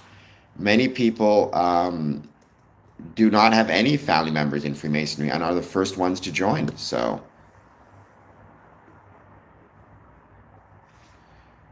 what do you mean by symbolism, the way of mind programming? Um, well, it's not an old wives' tale. I think it just came about because, I guess it is an old wives' tale. It's incorrect. I think it came about because a lot of Masons do have family connections. And as a consequence of that, it was very common for people to, I don't know what the word is, to believe that that was always had to be the case. Because there are many fathers and sons, and grandfathers and fathers and sons, and great grandfathers, fathers and sons that are all Masons. But again, I know many who are not. And in fact, as Masonic numbers have dropped over the years, um, the number of family connections within Freemasonry has also dropped as well, which makes sense, right? It makes sense that it would.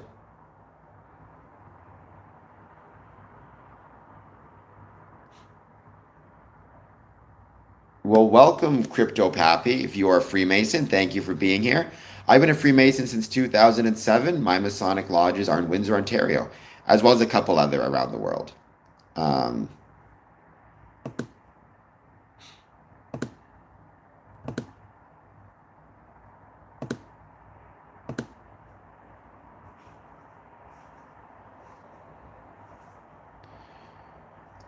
Crypto Pappy, I hope you'll hit the like and subscribe button, by the way. Thank you for being here. Let me know if you have any thoughts on Freemasonry or anything that you want to share about it. Well, I'm curious, Spirit. I mean, there's never been, to my knowledge, there's no National Guards troops within Masonic lodges, but, you know, are they being deployed in front of Masonic lodges or areas where there's a Masonic lodge? Not being targeted per se. I'm just curious if if you're seeing any type of overlap between these deployments and areas in which Masonic lodges are located. Um, I was checking actually images to see if I could see any pictures of National Guardsmen around Masonic locations. So far, nothing, but that doesn't mean it won't take place or it won't happen. So I'm really curious about that myself.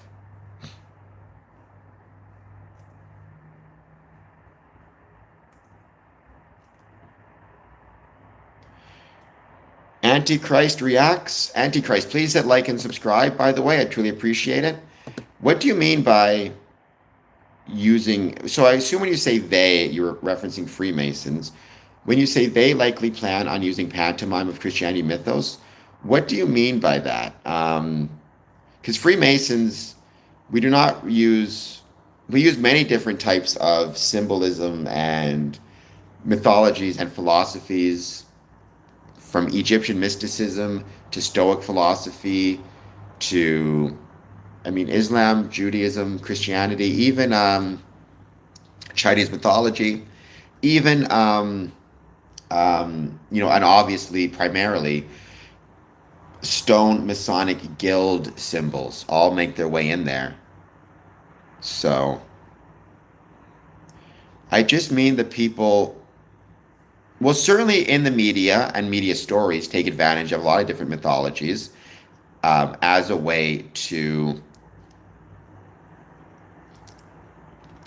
again, if because some of these mythologies are going to be so well known and so ubiquitous, or I should say theology, and so well known and so understood within our society that, again, if you need to create a story, you can just use the theology that's already there as a undergirding to then build a story on top of. You're not wrong, Dream Seeker. You're not wrong. But I mean, again, it's not so much me saying our National Guardsmen being sent to Masonic lodges. Rather, so if you look at Chicago, right? Um, One of the Masonic temples in Chicago is located at Jefferson Park. Let's say national troops are just deployed to Jefferson Park area or the Blue Line at Jefferson Park.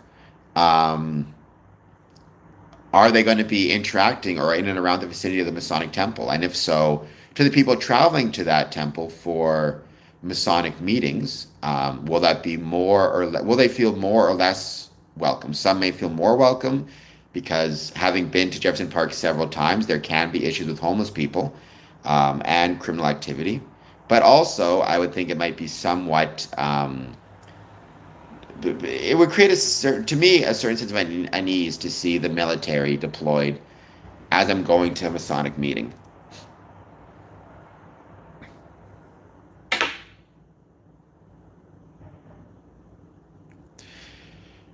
Well, I mean, the building's not empty all the time, but more to the point, sometimes our Masonic lodges are located around troublemakers. I mean, again, Jefferson Park does have some issues. I still love Chicago. I love Jefferson Park. I've never felt afraid being there myself. Having said that, I'm a man.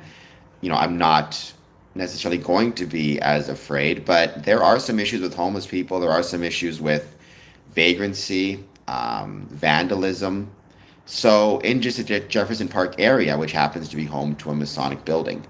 So, I think you need to kind of keep those things in mind.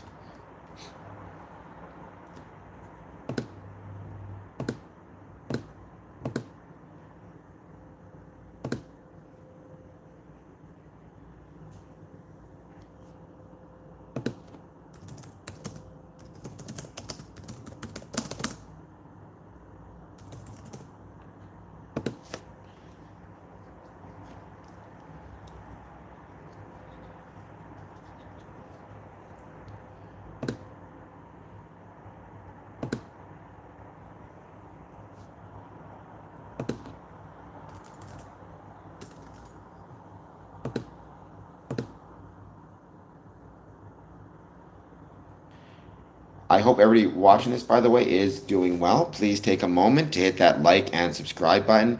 But please, if anybody sees any pictures of, um, if anybody sees any pictures of National Guardsmen patrolling areas in or around our Masonic lodges, please, please, please let me know. Because that would make my life very interesting. I'd love to see that. I'd love to talk about that. I'd love to know what Masonic lodges are thinking about it. Maybe, again, some may be supportive of it. Who knows? Because they may be having issues. Some may not so much be supportive of it.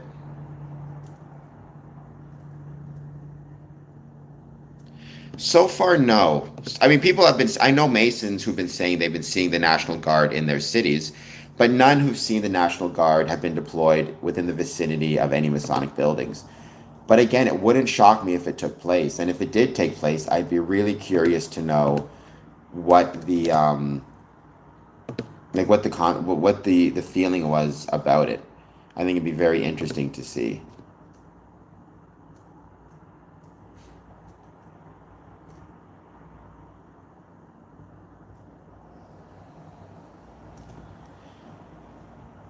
And again, to what extent do Masons kind of support it, I think is a very valuable question as well.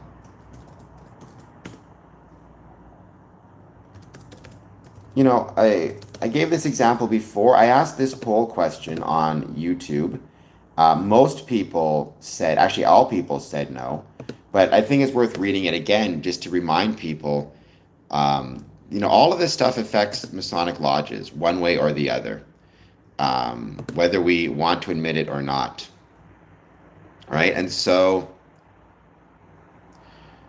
I asked the question, do you think the US government shutdown will affect Freemasonry? We had 10 votes, 100% no. Somebody said, I failed to see how it would. I gave my response. I'll read it again. The U.S. federal government is the largest U.S. employer, which means a significant percentage of Freemasons, especially in places like Virginia, are likely federal workers or have some economic connection to federal workers.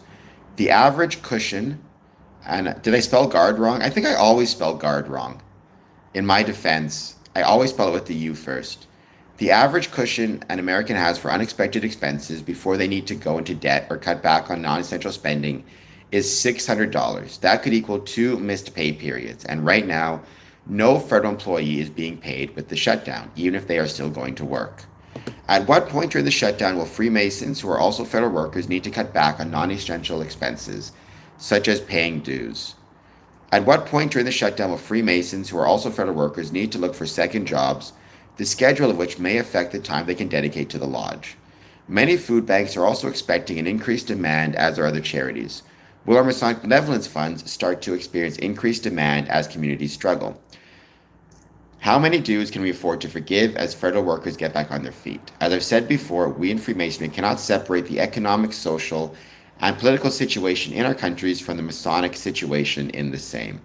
I always put the you first. If you ever see anybody writing and it says you, like National Guard, they put the you first, it's almost certainly me. So there you go.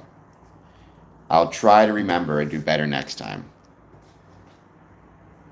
It's interesting though, on this poll question, 2 people did say yes. I'm curious to the 2 people who said yes, if they could let me know which 2 people it was, or like, sorry, which Masonic temples it was, and maybe I could get in touch with them and just ask them, how have you been experiencing this? What do you think of this situation? How has the National Guard being deployed within the vicinity of your building affected your meetings? It might be, and very possible, it hasn't affected them at all, which would not shock me by any means, but I'd be curious to know.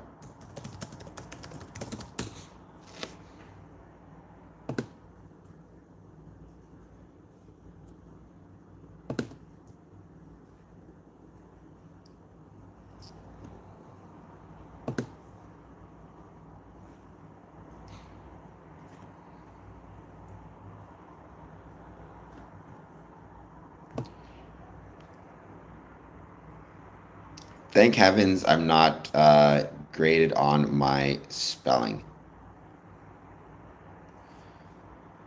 Well, and that is something else we can just assume to a certain extent, right? Like, again, Chicago has Masonic buildings, Portland has Masonic buildings, Los Angeles had Masonic buildings. Just, you could almost assume by just default, they're going to find their way to being in the vicinity of some of these buildings. I'd love to see a picture if they ever find their way in. I'm even thinking of going to Chicago at some point and trying to take some pictures of the National Guard and see if they are within the vicinity of any of these buildings, and then ask the Masons what they think of it. Again, it would not shock me if a lot of them were positive towards it.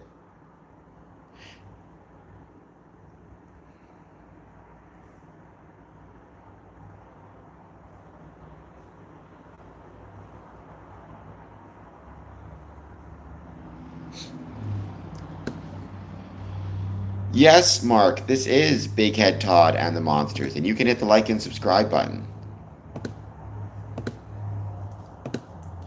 I wonder if I type this in, Freemasonry National GAURD, if anything pops up.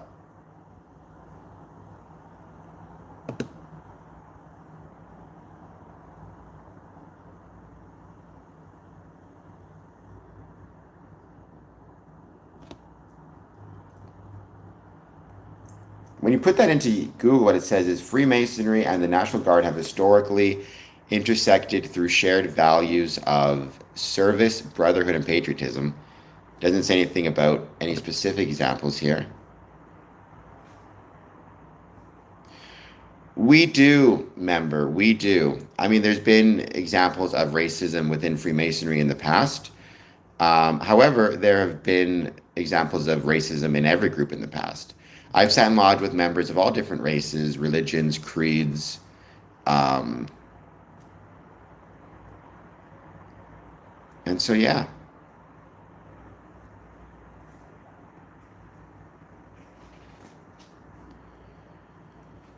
Oh, that's.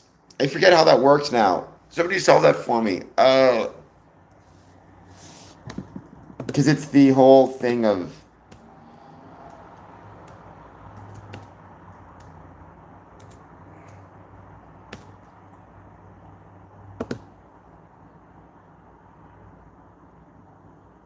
I think it's 6, right? Because you have to do the thing, but you have to do the times first in brackets or whatever it is. Yeah, and Dad's not wrong. I have not. Well, B, since I said got it right, you have to hit the like and subscribe button. Dad, yes. And that's the same thing. I mean, I'd be curious even to see churches and religious buildings and synagogues and mosques. If the National Guard is deployed around these buildings, some of which can be in some challenging areas, will it result in the National Guard being more positive? Like, will it result in more people going to church, less people going to church? Um, or the religious buildings?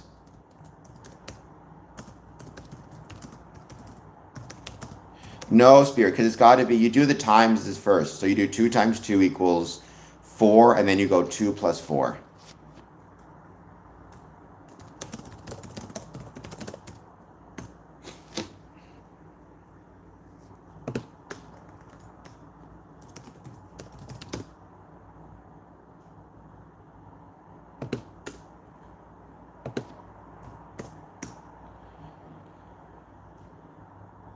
Oh, well, I mean, Portland faith leaders speak out against federal troops. Not Trump's National Guard deployment plan sparks violence.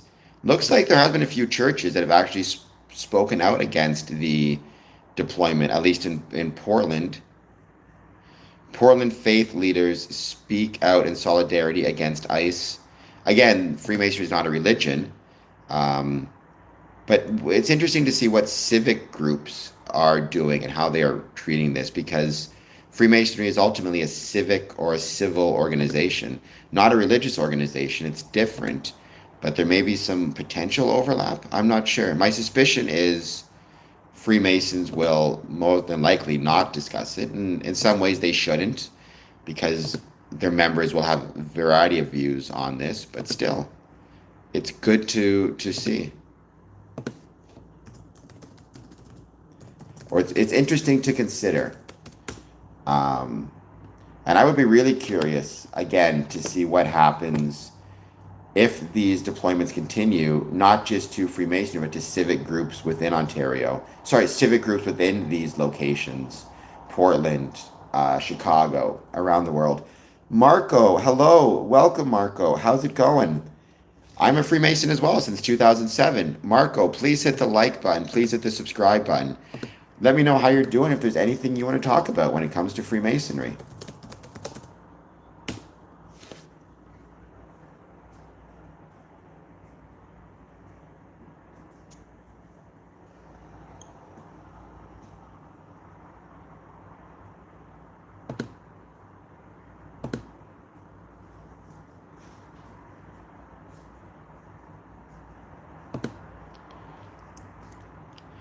Don't forget to check out some of my other stuff, my other work. Follow me on Patreon. Follow me on all these different sites.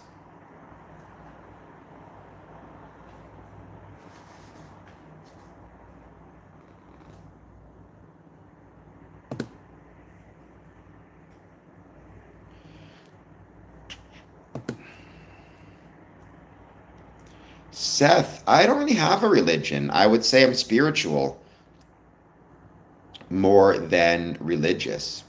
I believe in a supreme being. The nature of that supreme being, though, I don't think it fits nicely onto any particular religion. To be a Freemason, you do not need to be religious. To be a Freemason, you need to believe in a supreme being.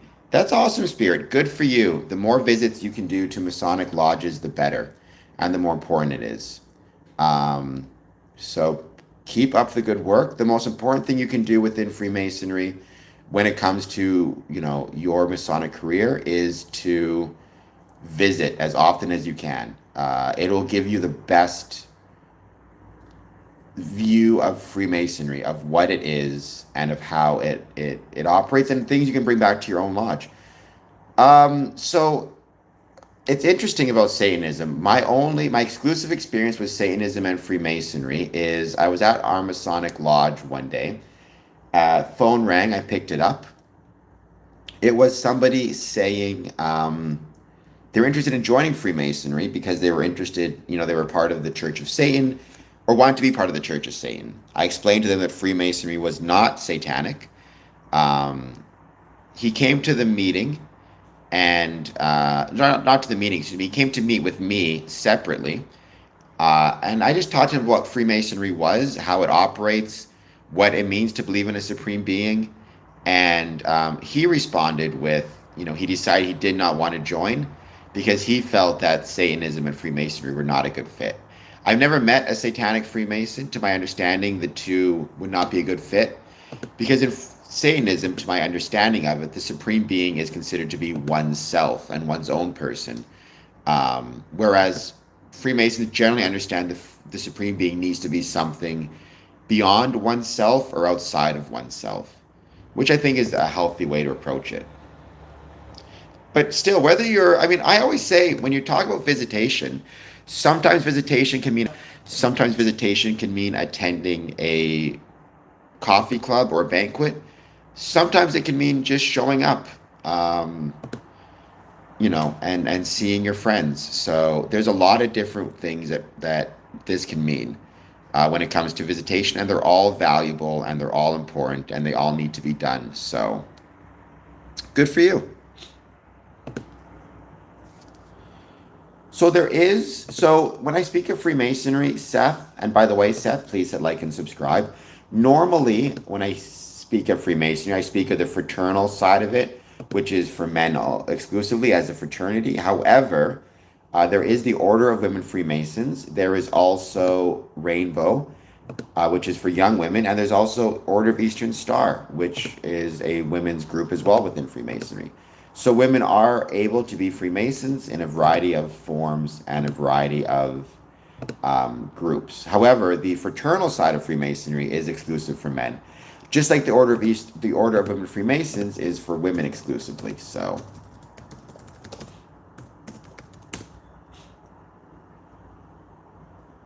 when you say about the sexes, two reasons. First, tradition. Freemasonry has always, had a fraternal component to it, a guys' night out component to it. No different than if you and your friends want to get together for a guys' night out and just the guys, right? Freemasonry, in some ways, is just a more formalized version of that.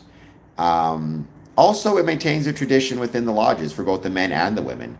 If let's say you had a grandmother who was Order of Women Freemasons, a mother, and then a daughter who were all Order of Women Freemasons, maintaining the female exclusive version of that maintains a tradition for those members. Same thing within Freemasonry. There is co-masonry that is primarily in Europe, but it is growing in popularity. LGBTQ is accepted. I've known several, not several, I've known a couple gay Freemasons. Even some have brought their husbands to Masonic events, and they are welcome. The United Grand Lodge of England has a great policy on trans members that I think is absolutely the correct approach to take.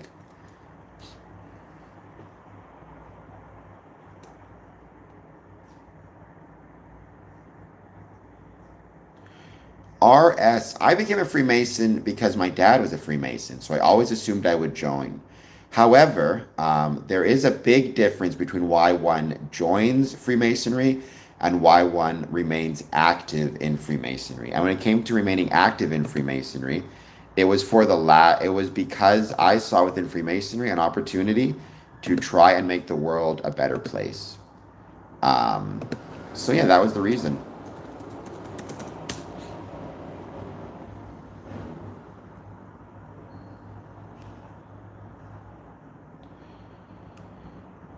I mean, you can bring a friend with you if you want. It will be, I don't know how much she'll enjoy it. I'm not probably going to be at coffee club this week. I don't know for sure.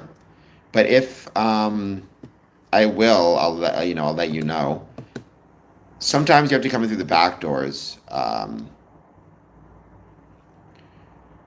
I don't know, RS. Why would you join? That's something you have to decide for yourself. The best way to answer that question, honestly, is not to be here on the stream. Rather, it's to find a Masonic lodge within your area, get in touch with them, and talk to them about Freemasonry, what you're interested in, the type of things you're interested in, and why you would want to join. I mean, because the reason people join is different for everybody. Some join because they have a family connection. Some join because they want to be part of a group and make new friends. Some join because they love history and want to be part of a historical organization. Some join because they want to develop certain skills, public speaking, get out in the world more. Um, it's hard because I need to know you better to know why you would want to join. The reason for people wanting to join is personal, right? If I got to know you, I could maybe guess as to what it is about Freemasonry you would enjoy, but it'd be hard for me to say. Um, no, my dad did not start with UGLE. He started in Canada. What things do Freemasons do? Well, we have administrative meetings where we handle the administration of the lodge and all the things necessary to maintain the lodge. And then we have our ritual meetings or degree meetings where we bring in new Masons. And then in the meantime, we do social events. We visit brethren in the hospital. We do charitable endeavors. We hold different social nights. There's a lot of different things that we do.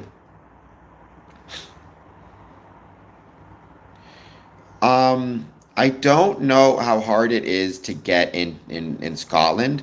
Catholics can become Freemasons. Now, the Catholic Church may not approve of that, but on our side, from a Masonic perspective, as a Catholic, you believe in Freemason. As a Catholic, you believe in a supreme being, so you are able to join the lodge. Welcome, Stephen. I think you're new to the stream. Please hit the like and subscribe button, Stephen Coleman. I would truly appreciate it.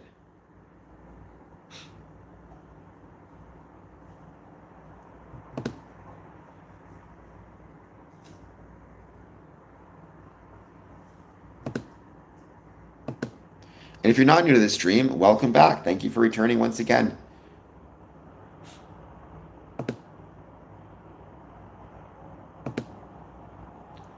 That would count. I mean, I know some, again, every lodge will kind of decide these things for themselves to a certain extent, but I know a few Wiccan, Wiccan Freemasons. To my understanding, they seem to believe in kind of a pantheon approach. Multiple supreme beings. So at least that seems to be the case.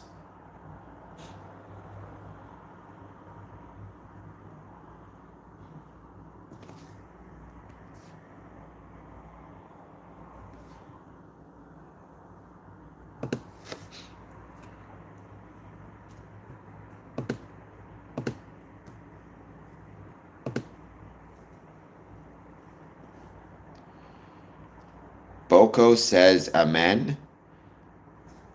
Bogdan, I ignore you because you say a lot of stuff.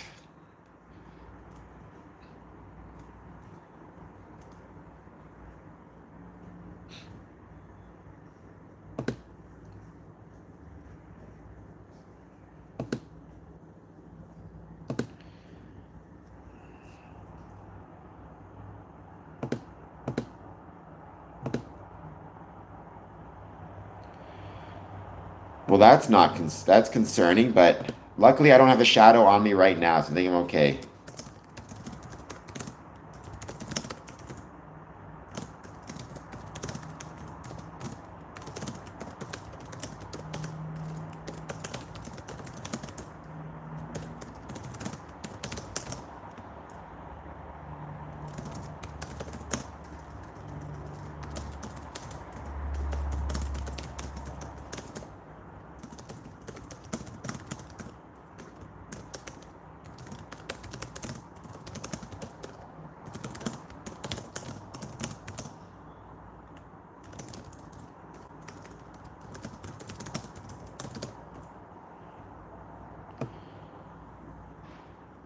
I am lucky, actually. I'm lucky. I got a lot of good things in my life. So you're not incorrect, Bogdan. I am lucky. I got a lot of great things happening, and a lot of things worth being proud of. Sometimes we forget how lucky that we are or that we can be in life.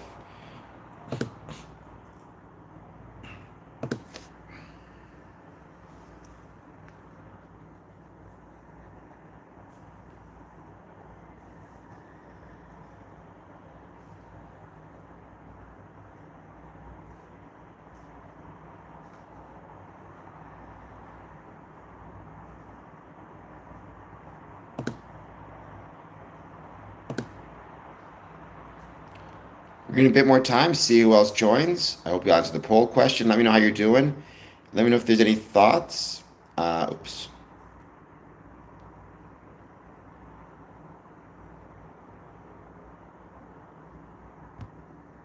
All right. Well, I think I'm going to put Bogdan in timeout over here.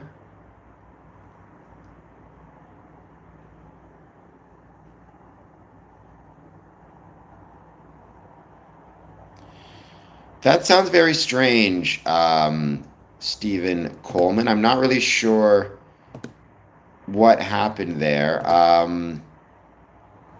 It's rare that three men would approach you and want you to be a Freemason like that. They would normally expect you to approach them with interest. I don't know why their family would kill them. Honestly, Stephen, without knowing all the info, it sounds like that might have been a scam. Um, or England. It depends who you ask. Scotland is up there, though. You could debate back and forth. Obviously, the Grand Lodge, Premier Grand Lodge, started in England in 1717, June 24th, 1717. But it did also, in Scotland, there's examples of the first speculative Mason existing in 1634.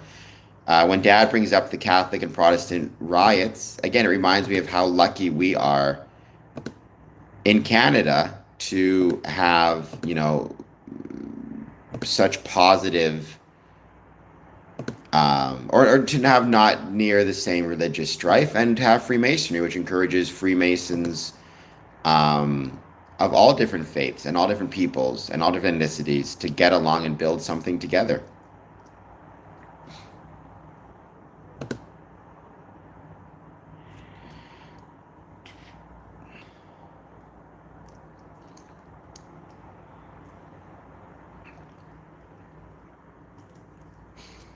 I'm curious if I type into Twitter, National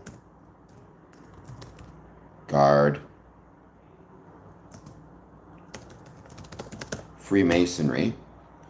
Welcome, James from Washington State. How's it going?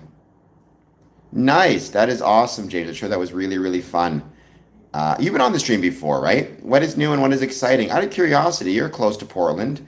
I know there's a lot of troop deployment, national troops deployment in Portland. Ever heard of any national troops being deployed in the vicinity of Masonic lodges or Masonic buildings, I should say, and how it's affecting anything? I'd be really curious to know if we think it will affect.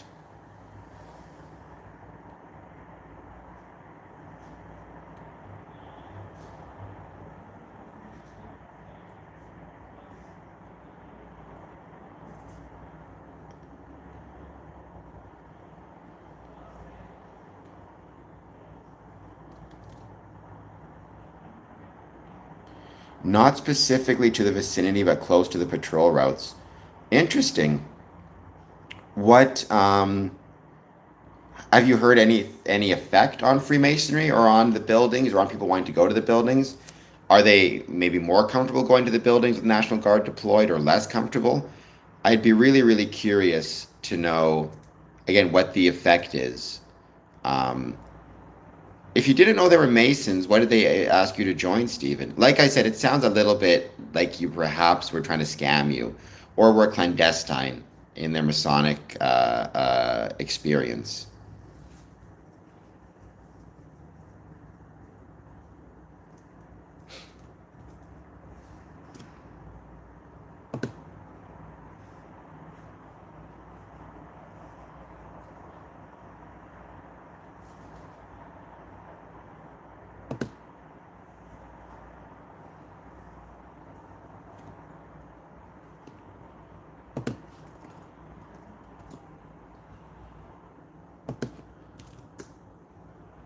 love to see some pictures of National Guardsmen on their patrol routes within the vicinity of these buildings. Digger, I am doing well. How are you doing? Thank you for being here. Please hit that like and subscribe button. Ugh, that sucks. A few brothers made mention they were not attending their stated meetings in, I guess, PDX's Portland due to the unrest. I'm unaware if the lodges themselves closed for the current issues in the city. See that? I mean, thank you, James, for letting me know. I'm really sorry to hear that, but this kind of goes back to what I have been saying very often on this stream. You cannot separate what is happening within a community from what is happening within Freemasonry within that community. And if there is unrest within a city, National Guard and protesters clashing, it might make people less inclined to want to leave their homes for any events unless they absolutely have to.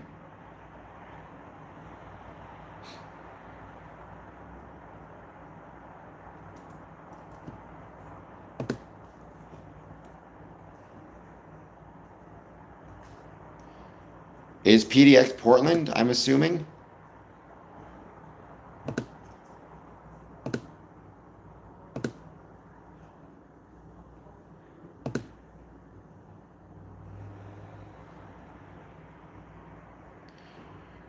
Well, it's nice they gave you back the taxi money that they gave you. It's just a weird thing. I mean, maybe it was a lodge that was just desperate for members. Okay, so it is Portland. And was just looking for anybody they could find who had some notoriety. It's just, it seems an odd way to go about it. Like I said, as a general rule within Freemasonry, the goal should be you approach them, not that they approach you.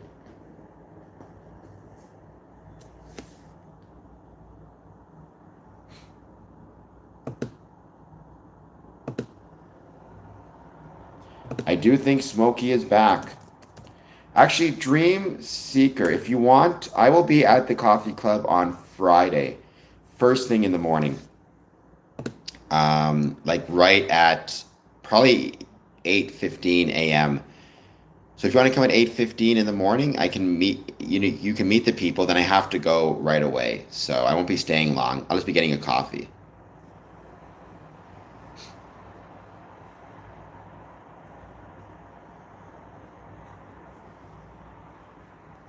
I am well, Chili D. How are you? Thank you for being here. James, if you can, I'm going to leave you my email address, info@squareandcompass.ca. If you could send me information about the lodges that are within these routes or information about maybe some Masons who said they're not attending their stated meetings due to the unrest, I'd love to talk to them and potentially talk to them for my podcast, or at least get some information on background. It's info@squareandcompass.ca.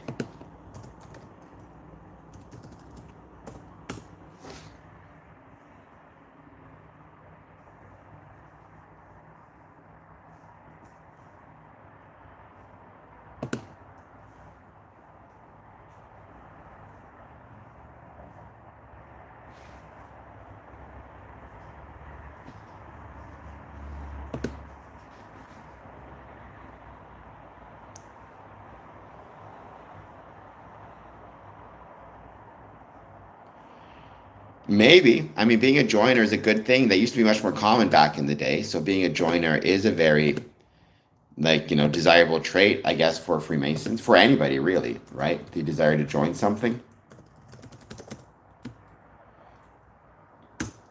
Oh, that's a tough degree to organize. So I wish you the best of luck.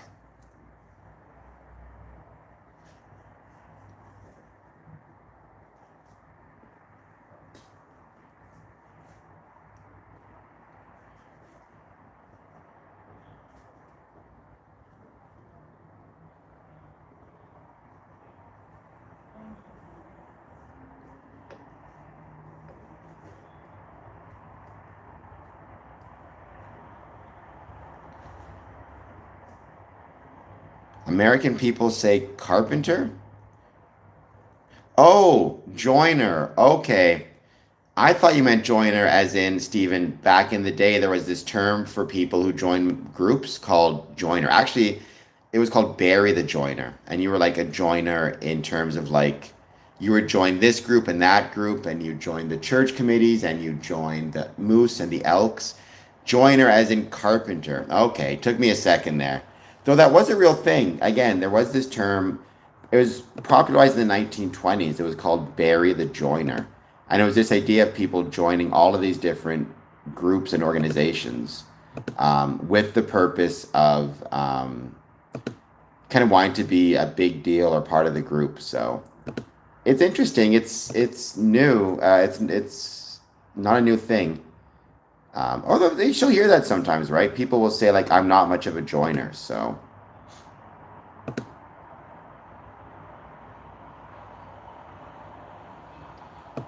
I would love to, but Switzerland is a little bit expensive, so.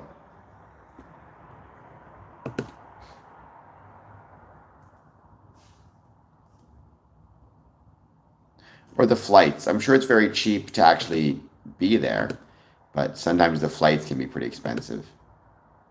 The last really great place I went to, like travel-wise, or for distance-wise, was the Philippines in Manila, which was a lot of fun, though. It was a blast.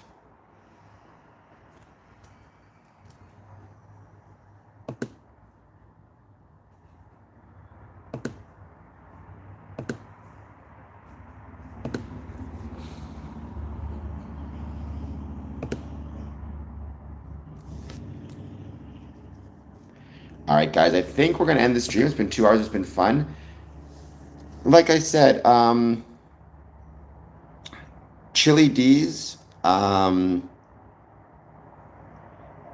James, yeah, let me know. I'd love to know more about how people are reacting in Portland. RS, welcome. Thank you for being here, as always. Everybody here, please share this stream, hit like, hit subscribe. Thank you for joining.